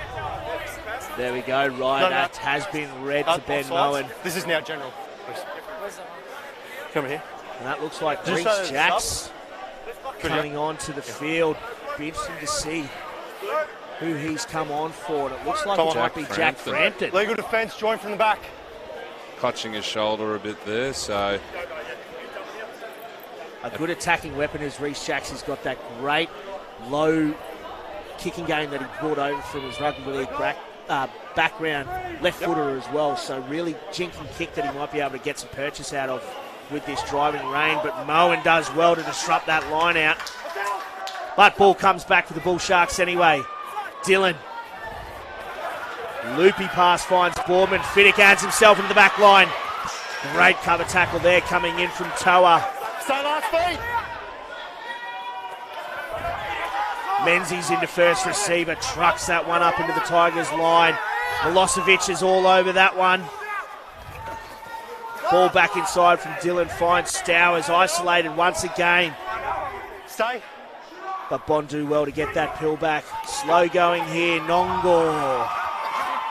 Nongor and Francis have been going hard at each other all day. But now it's pick and go stuff here from Bond University. Siggs. Play it! No. Third. Out the back. Finds Boardman. Short ball. Finds Pritchard. Great tackle there by Smith. Just taking their time are Bond University. And the Tigers biding their time as well, really looking to put some pressure on the breakdown. Milosevic is on this pill here. Milosevic, and it's Milosevic all day once again. That is fantastic D from East. Sensational, absolutely, just chopping there. And that big man, Tom Milosevic. Impressive display today, but straight on that ball and an impressive turnover for his side. And East are just the low chop kings. You watch them warm up, they practice that low chop and they practice that hunt defender coming over. And look at the turnovers right there. Pat Morey on top, matched with Ben Moen, but it's that entire back row, 15, 13 and 13. That is absolutely massive. Now let's kick it down to Martin Lippitt on the sideline, who's got apparently an update on the injury to Jack Frampton. Marty? Yep. Yeah, so we're down here now. Jack Frampton's just left the wicket. He's got a bit of a recurring injury with the stinger. I think they're just being cautious with him, getting him off the wicket now because they're thinking longer term. They want to have him in the equation in a week's time. Yeah, so it looks like Moses Rauluni, as Marty said, still looking forward to next week's grand final. Still plenty of footy to play here, but obviously just making sure that Jack Frampton is okay for next week's granny, if and when they make it through. But this is the defence we were talking about, Chips. Exactly that low right. chop. And they were deliberately timing those hunt defenders getting on that pill. You saw 3 or 4 occasions there they nearly copped it. And it ended up being Milosevic over that pill. And this is what we've seen from East All year, and we didn't see it last week because Uni pushed the tempo too hard and were too dominant at the breakdown. But yeah, this is East footy all year, and it's great to see them getting their rhythm heading into next week. And speaking of tempo, the Tigers are doing that all too easy. The Savo, great little left-footed kick there from Pills. And Stowers returns the favour. Good ranging kick there from the young winger up towards the halfway line. You'd love to see Aiden Toa go quick there. I thought he was going to. Bond University side are a little bit out on their feet at the moment. Just love to see him go quick and get him behind this Bond University side. He's been an absolute find this season, hasn't he, Aaron Stowers? 100%. Youngster coming through the Gold Coast system, absolutely lighting things up this year on the GC. He is an absolute prospect as regards Stowers. Ugly throw there. Van Neck goes too high for Moen. So now Bond with an opportunity. Good pass finds Boardman, who finds Papworth. Just losing his footing on the halfway there. And he's isolated. Michael Gunn looking to get that pill. Stowers, good hard unders line there. Gets the hands free. Finds Turner. Fiddick jinking and jiving on this near touch line. Leave now. Upfield. Play it. Told to play it. Third. Finds Rowe. No hands. The Tigers defence working outside in and putting some serious pressure on the Bull Sharks, making them work for every inch. And great ruck pressure there coming in from Van Neck. But he's been shown some cheese, and that is massive. Yeah, if there was a time to go, it's now. Bond put this into the corner and they have to come away with points. But they've certainly got some serious talent in the front row that they make some substitutions in place of Reece Van Neck, in particular Kerwin Sanday. And you've got Sonny Ratalevu as well, who we saw in the game prior in the Reggies. They absolutely put the Magpies to the sword. So you don't lose too much, but that said, Reece Van Neck has been massive for the Tigers this year. You know, and looking at that, I almost feel it's a little hard done by then. I think it was more the repeated infringements, and he was just on the stiff end of the... Turner with a loopy throw. Use it, 19. And he's been asked to use that one at the back there. The whole time. So it's accidental. As he detached and then went straight back in it. No, he's got it attached to him. Okay, so he's grabbed it and then he's gone into him. So it's accidental. Yeah, you're me. That's a real shame. No. So they're fine. It certainly is. He ruined that opportunity, but yep. Time's off. Big opportunity with scrum now. And just smart from East as well. I mean, knowing that Bond are probably going to maul it. They've mauled the last few lineouts when they've been that end of the park. And Smart tactical play there, defensive play from East. Yeah, he was saying Nixon Taramai there didn't actually bind on to Luke Papworth, actually detach, then reattach. So he said, gave him an opportunity to use it as well, but it actually looks like they're bringing Zach Crothers on and they're going to move Richie Asiata to loose head prop, the Gorgeous George to tight head there. So the young hooker we saw last week, he came on, a few shaky line-out throws, right around the park, and an absolute prospect, but I think this has got to be an opportunity here for the Bull Sharks to put some serious pressure on. Yeah, and Richie Asiata obviously very comfortable at loose prop. Spent a bit of time there. Set!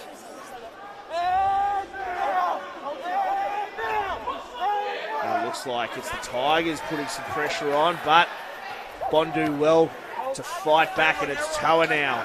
Thumping kick up over the halfway. And Fiddock goes across, finds Stowers off the left, beats two, can't beat Milosevic. Looks like that was a shade forward, but referee Jordan Way says play on. And you look at that defensive line there from East on that kick chase. 6 or 7 guys, one line. That's beautiful to see. Great option there by Mitch Third. Good probing kick, but just sits up on the greasy deck, allowing Toa to get back, field that one, and whack it up towards halfway. Executes it perfectly.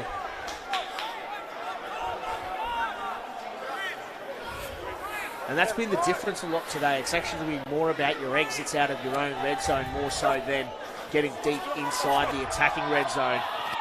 And there's a flat ball there. Dylan finds Menzies. Asiata's all over that one. Leave now. And that's very unlucky there for Richie Asiata, but having a couple digs there, according to referee Jordan Way. Mate, if he kills it, yep. I understand your point. Yeah, you see that defensive line there. He's absolutely everywhere. Yeah. He's been so impressive this afternoon. And just doesn't miss tackles at all. It's a machine.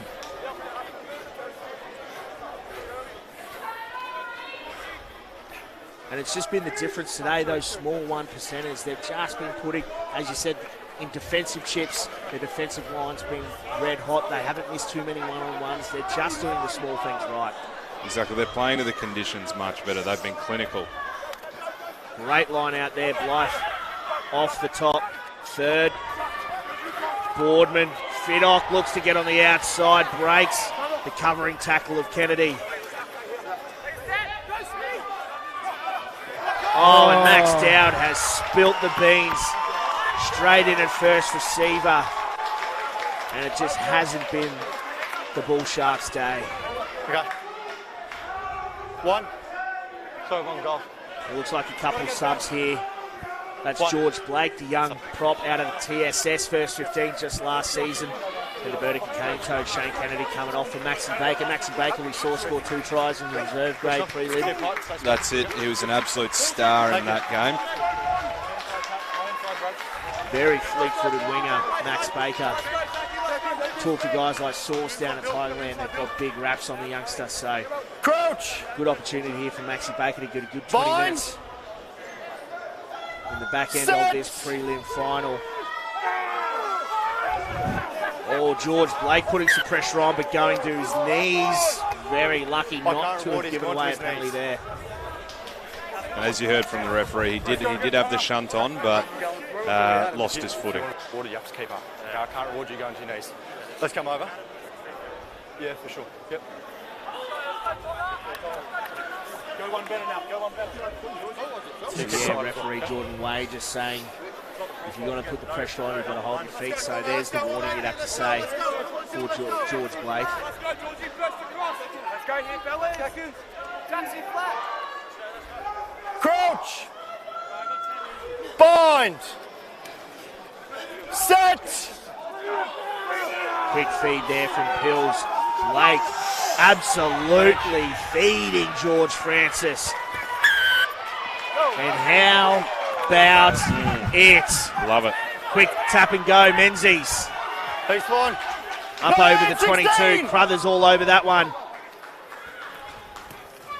And Third drops that one on the toe. Unusual option there from Mitch Third.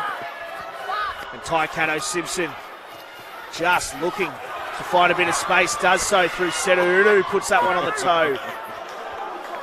Not Hammers his that best one about kick. 4 rows into touch. Hands up, hands on head. Sorry, boys. Yeah. Put East on line. East, do you take line?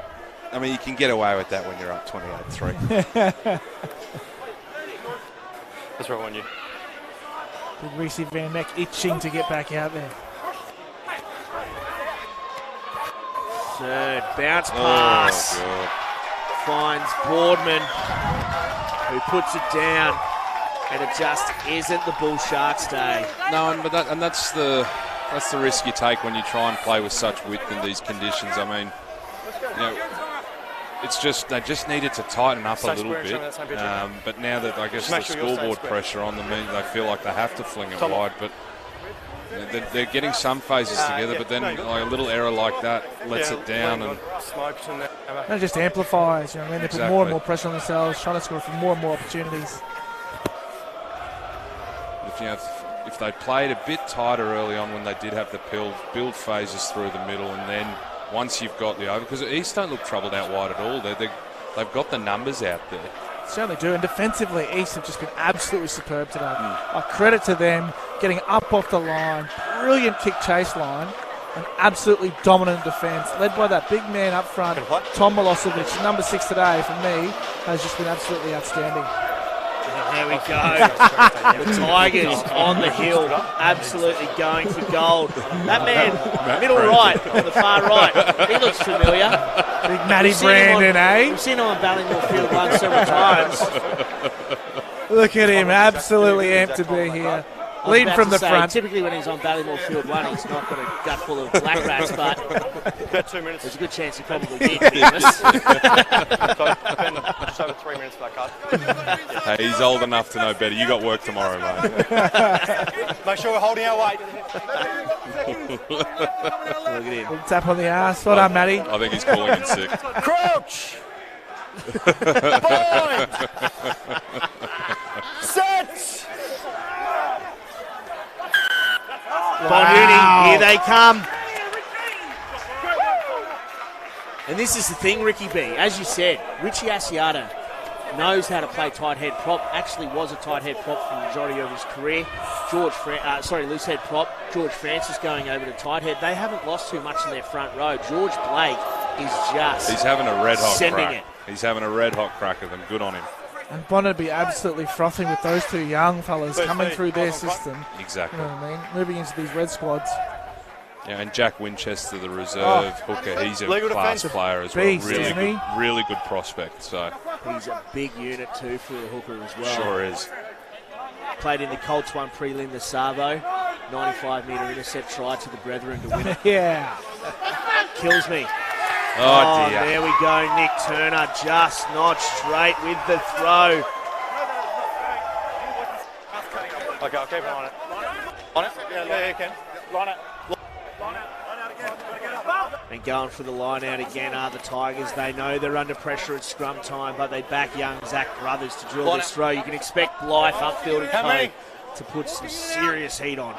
Yeah, just a shame, really. It's the story of the night. Bond making a mistake when they really didn't need to. Turning over good pill.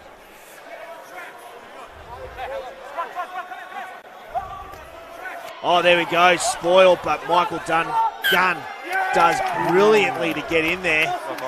But a knock on. So they did all that to avoid going to the scrum. And now they're going to pack it down again. And the Mohawk boy right there, George Blake, he's going to put some serious pressure on George Francis, you'd have to think. Yeah, Reece Van Neck can't be far off now, so hoping that maybe they can survive this and then he can get onto the park, stabilise there. good. Seconds come through. Brilliant work there, Dylan Rowe.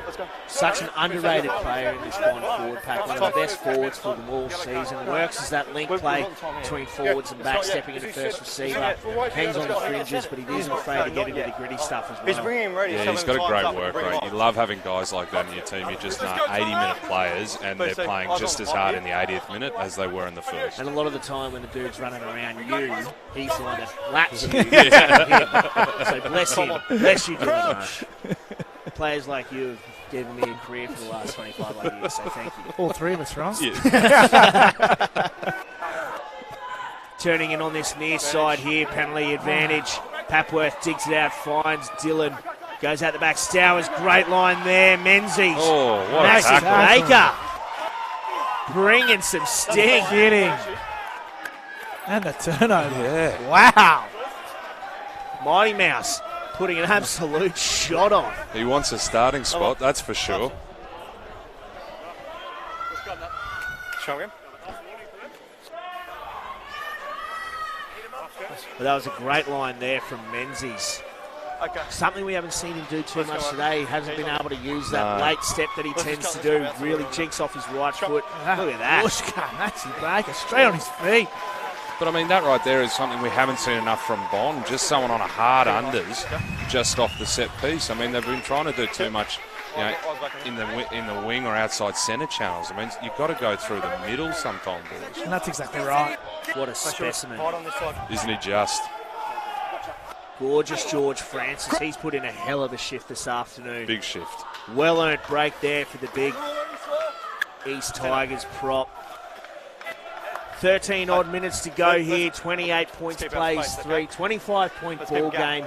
You'd have to say it's probably a bridge too far, but if anyone who can rack up points very quickly, it is Bond University.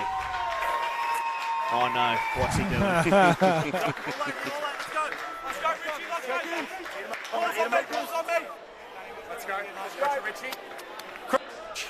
Oh God. Sorry. What's he doing? I don't think he knows what he's doing either. Oh, here we go. There Reece Van Neck now putting the blowtorch to George Blake. Look at them get around each other. That's it. Matt Smith calling the boys in, saying, let's get around, and Reece Van Neck comes back onto the pitch and makes all the difference.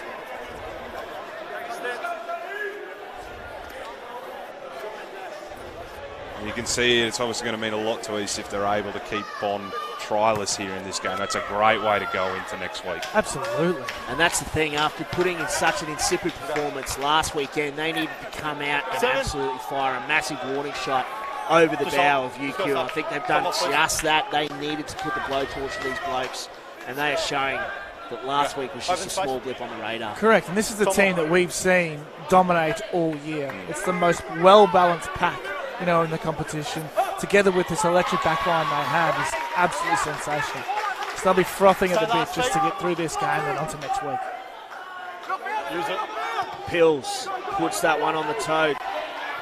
Max Baker going after it. Dylan puts that one down.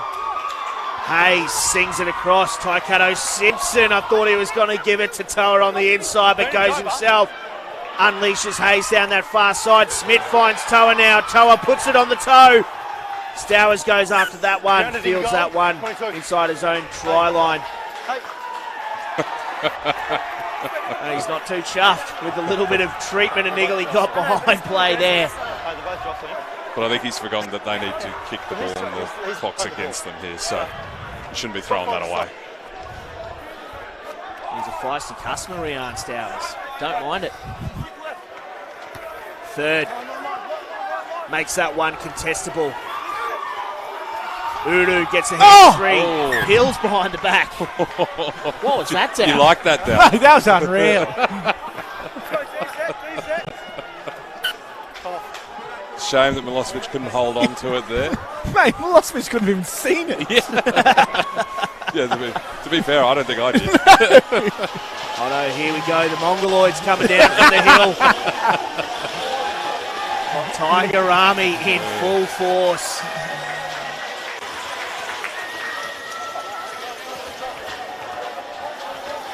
There's going to be a few sore heads tomorrow. There's Landon Hayes. Just pulling him back.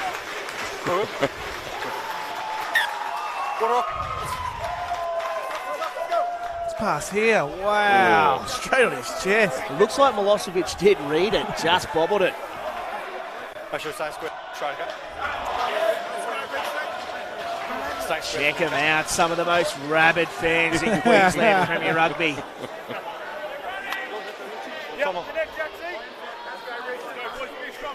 They broke the railing.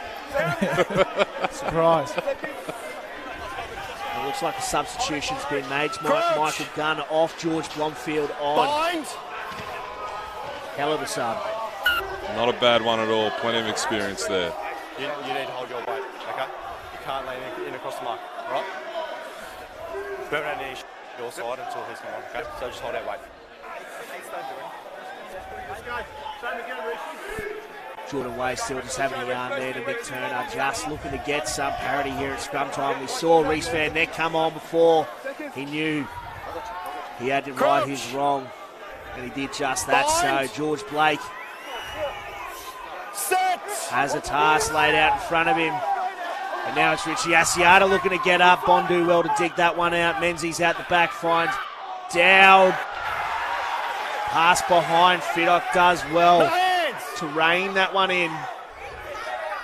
Carried back. Turner gets the hands free. Rowe. Blythe. Here we go. Nongor on the fringes. Breaks the tackle of Milosevic. Entry. Ooh. Benuru gets pinned for entry there. You come straight in the side. Got to go all the way around. I thought he was okay then, but I thought he was pretty good. I'm pretty loose when it comes to the breakdown. Boardman is going to put this one on the toe now. We'll kick it down to Martin Lippiard on the sideline. Yeah, thanks, boys. It looks like it might be GG in Moses Rauluni's eyes because we're seeing the majority of his bench really rotating on now. We've got Crothers, Ratalevu. I think Sando's going to be getting on. Saravatu, Blomfield. I think it's Little Phoenix Hunt might be the only one not getting a run yet, but we'll just have to wait and see. But I think they're already having their eyes on the prize next week, Sunday, 3:30, back here at Ballymore. Yeah, thanks very much, Marty. You'd have to say it is going to be a Tigers UQ Grand Final next Sunday afternoon here at Ballymore. And as Marty said, it looks like they're just looking to get some running in the legs of the Tigers, but still plenty of footy to be played here in this prelim final. But Stowers puts that ball down and Pills just opts to hammer that one back over the heads of the Bull Sharks. Menzies. No hands. Stay last feet. Get up, get up. Dylan opts to come left. Fiddick has a little bit of space, but it's Max Baker. Max Baker over the top. Smashing him into touch. Tell you what, he wants that starting jersey. He's doing absolutely everything possible to wrest that away from Shane Kennedy. And I think if you lose Shane Kennedy for the granny because of that ankle injury, you don't lose too much with Maxie Baker. Not at all if this is anything to go by. He's a feisty little mongrel, is Max Baker, and he's going hell for leather here. 7 minutes to go in this prelim final. 25-point ball game. Reece Van Neck at the back. Finds Blomfield and Uru up over the halfway line. Asiata now, he's isolated and upfield's all over that, but the troops arrive just in time. The Beaver finds Moen. Stay last feet. And Pills just looking to take his time. Wind down the clock. Toa. Hard pass finds Hayes. There we go, Small. Little blind side to work with, and the Tigers look to work with all of it. Milosevic. By referee Jordan Wade's blown it up. Impressive skills though from this wet. East side in the wet today. Yeah, absolutely. I think a couple little no-look passes there. Another little flick by the look of it. See, running very, very hot and full of confidence here this afternoon. No one told them it's been raining. No.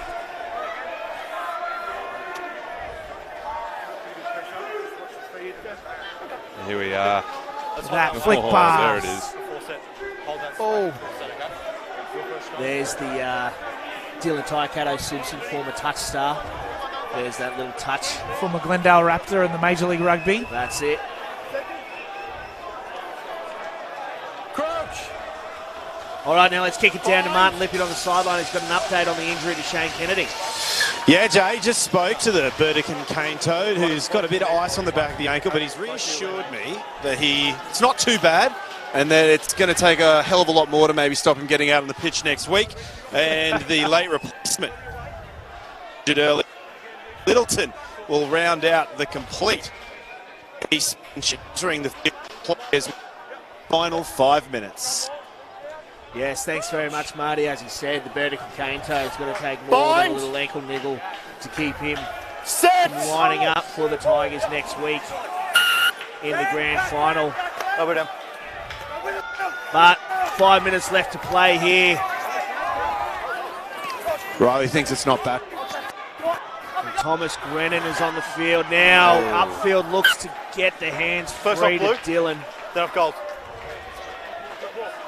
But they are rotating the subs themselves. Grant Anderson, you can see Jack Winchester out there, as I said. Thomas Grennon's out there as well. And here come the replacements. Plenty of them as well. Looks like Sonny Rutalevu's out there. Philemoni, Kudoi, Vululangi, Littleton. First run. It'll be easier just to go through guys that aren't on the field. Let's hold our weight, okay? There he is, the Beaver. He's put in a hell of a shift. Big Mitch Schneider, the most underrated forward in this East Tigers forward pack, I've got to say. His defensive line-out work is probably the best in the entire competition. His partnership in that defensive work with Ben Moen is second to none. Crouch! But doesn't get the kudos he deserves, does the Beaver. No, very underrated. And that man, Eli Pills, was much better today than he was last week. Dylan. Looping pass, nearly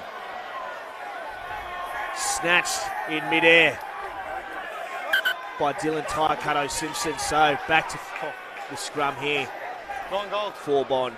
And going back to Eli Pills, I think his decision-making around the breakdown, where he's going left or right, he's been attacking that short side really well, Dale, putting people into space. He certainly has. He was very controlled today, kicked well, goal kicked well, controlled that forward pack. And moving into next week is going to be a big part of East trying to upset that university side. Thomas Grennan would have been away there. We saw him making his debut earlier this season against West Bulldogs and absolutely chopping up. Crouch! And Spencer Jeans, number 23 there for Bond University. Young TSS halfback. Big prospect out of the GC there as well. Bounce pass, Menzies, swarm of Tigers chopping him low. Boardman off the left, breaks the first tackle of Smith. Open up, tackler. And Hayes not rolling away there. Jeans goes digging. Taramai back inside, finds Rowe.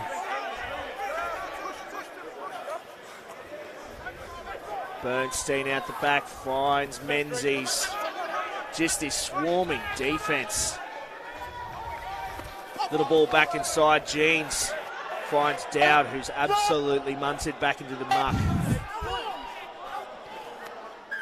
But there's a penalty. Expect Spencer Jeans to go quick here, as he does. Good high tempo footy. Low pass there, Grennan up over the 10-metre line. Oh, Milosevic is all over that one. Over that. Great techers. 14 for the year for big Tommy Milosevic. Take a shot, Ben.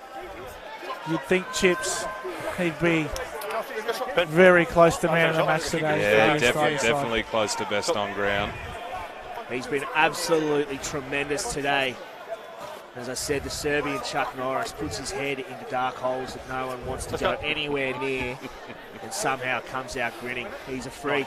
90 to take it. And they've spoken about the new recruits, Ben Moen coming back, Aiden Toa coming back over from Brothers, some of the youngsters coming through, but from mine, Tom Milosevic has been the big one to come back. Skipper last year, got them through the finals. like, he has just been so massive. He was meant to be going over to England. He's got that the British passport, but he had to come back due to COVID, and it's been absolutely massive for him. It certainly has. I think defensively is the big one for me. Doesn't miss a tackle, but he's so physical. He's not just tackling people, he's absolutely chopping them in half. And today we've seen on the ball, he's just as impressive as everyone else in the competition. That's in. It's that double barrel, two open sides on the park. And we saw that Ben Mowen's no slouch when it comes to getting a turnover. And he's away, Spencer Jeans. Big Spenny Denham. Offside. Ooh. Yep. That is a big advantage. That is an absolutely enormous advantage for being offside, but Jordan Way goes back.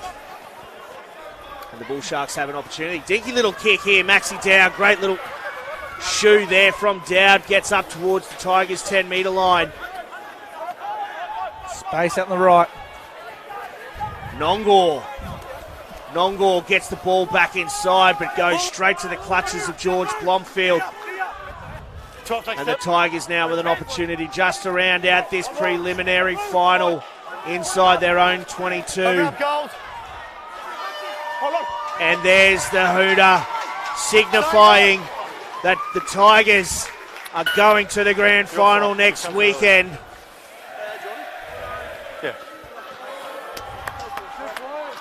As the Tigers faithful start chanting. A couple of blokes flipping the bird, it seems, as well.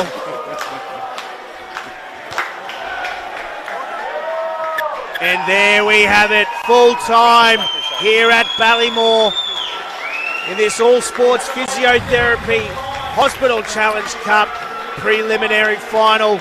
And it's the East Tigers getting the job done, 28 points to 3 over Bond University. A hell of a season from both teams. Bond University, 7 years in the competition, finally cracking a finals shot, coming away with the butter confection against Chiefs last weekend. Unfortunately unable to do it again today, but Dallin, hell of a season from the boys from the GC. Oh, absolutely. I think they're finally starting to keep that core group together. They've been super impressive this year. Up until this point, they've been the only side this year to knock off the East Tigers. So it's exciting times for them. And it's just desserts for a team that's been building over the last few years. We saw, me personally, I've said 3 years ago, they should have made finals and they just missed out due to a slow start. Last year, very much the same. A few rotations this year, some new players coming in, guys like Liam Dillon. That was the catalyst for them to finally make finals, Chips, and didn't they take that opportunity? Yeah, absolutely. And look, Bond have been the fittest team all year as well. I mean, they look leaner than a lot of teams and show they put a lot of points on them. They can go the full 80. Today, unfortunately, conditions didn't really suit them and they didn't adapt to them, which is unfortunate given how good they've been this year. But look, they'll hopefully be back bigger and better next year. You'd have to say so. Look, they're building something good down there on the Gold Coast, and it's a great program that Grant Anderson's built over the last few years. But for the Tigers, speaking of a good program, this is a team who only a few years ago was nowhere near making finals in Premier Grade. They snuck in a couple of years ago. They've been building towards something great, and this year they claimed the Dowdy Shield in conjunction with Brothers sharing that.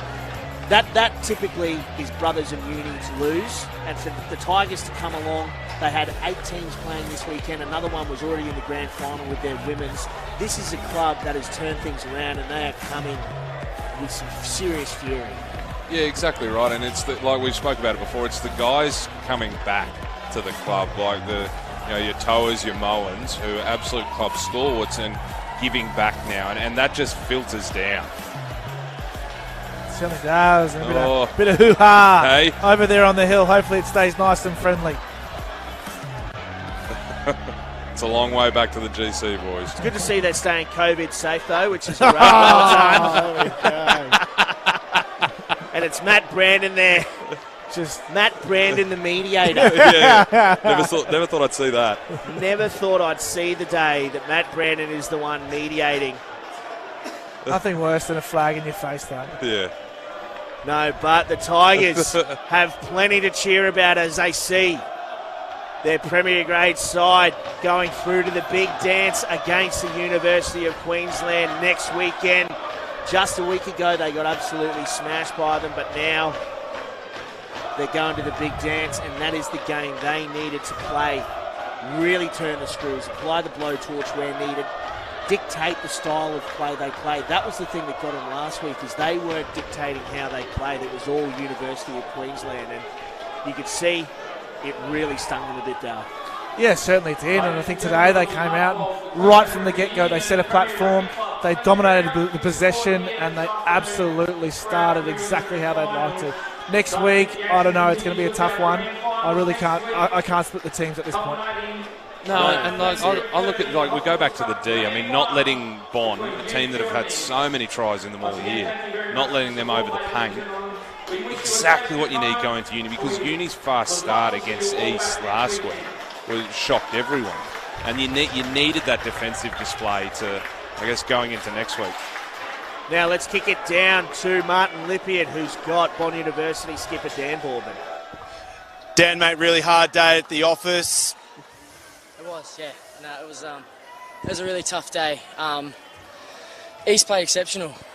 We were throwing everything at them, and they defended, so full credit to them. I think we've had a really strong season. Our boys put in a lot of work, and it's been a tough year for everyone, and we've come up short, but it's not meant to be. So we'll learn some good lessons off this and come back next year stronger for sure. Mate, we talk about lessons. You guys across the board were some of the best performers in the stats column. The line breaks, the touches, the offloads, it was brilliant. But the wet weather tonight, it didn't play to your strengths. No, it didn't. And yeah, we were aiming up for this game. Like we really aimed up. We recovered well, we trained well, and it didn't come off. The ball, the bounce probably wasn't our way as well. So I guess it's just one of those things. It's not meant to be, and that's all right. I think we've got a lot of young guys as well, so they'll take a lot of good lessons out of this, and yeah, we'll have a good off-season and come back better next year. Mate, obviously it's such a huge achievement. It's the furthest this club has ever come in the finals series. Being here to play on Sunday in the preliminary final, regardless of the result, it's got to be pretty special. Yeah, it is. Yeah, of course. We've been around 6-7 years now, so really short season for us Bondies, but we have high expectations of ourselves, and yeah, it's unfortunate and it's not pleasing. We won't be happy about this, but I mean, yeah, East have played awesome today, and yeah, full credit to them. Well, Dan, it's going to be a short off season, so you'll get another crack next year in 2021. Thank you so much for the season, and we'll catch you next year. No, thank you. Cheers, guys. Yeah, great stuff there, being able to have a chat to Dan Boardman. I mean, he said it himself. The bounce of the ball didn't go their way. East played an exquisite brand of football. They wrestled it away from them, but got to be proud of that performance for the season, has Dan Boardman of his troops. But you can see the Tigers faithful there, absolutely going off. Now let's have a look at all the scoring plays today, and it started off with Ben Moen. Certainly was. Just impressive lines there, and well structured by Aiden Tower, and it's all too easy with the big fella, Big Benny Moen. That's it, sneaky away. And this guy, Sarah Uru, ran really well all day. Love this. Oh, isn't it impressive? Yes, sir. And Matty Smith, another one who led from the front today. And then a shank there coming in from Aiden Tower. But this is probably the best angle to see. You'd have to say a bit of a 50-50 call, but it goes the way of the Burdick and Cane Toad. And it looks like he bobbled it there, but that's footy. That is footy, Jay Boren. Some more flick passes here, and there he is. Richie Asiata getting the arms free. Smith supporting, and yeah, like you said, Dal, Smith had a great game, and it just the lines that East were running and where they were running, they were creating short sides really well and making sure that they attacked them when they had the overlap, and really smart from East. Everything they weren't last week. That's exactly right. Big Sera Uru, the one who set up a few today, just dives over, and nice and simple. Another man who could very easily put his hand up for that match. The man of the match here today, Sera Uru, has been absolutely fantastic the past 4 weeks. But now, here is the score sheet. 28 points to 3, no change outside of that final try scored by East early on in the second half. 28 points to 3, it went the way of Sera Uru there. Pills adding the extras, third, only scoring that one penalty to make that 28 points to 3. Now, Martin Lippiett has Ben Moen down on the sideline. Here with captain for East, Ben Moen. Ben, You've done it, mate. One more week, and you get a chance to finally get your hands on that elusive Hospital Challenge Cup. Yeah, look, we're really happy with the performance tonight. You know, we didn't play our best footy or anywhere near it against Uni, and Uni really showed us what finals footy is all about. So, really good response tonight, but we know what's waiting next week.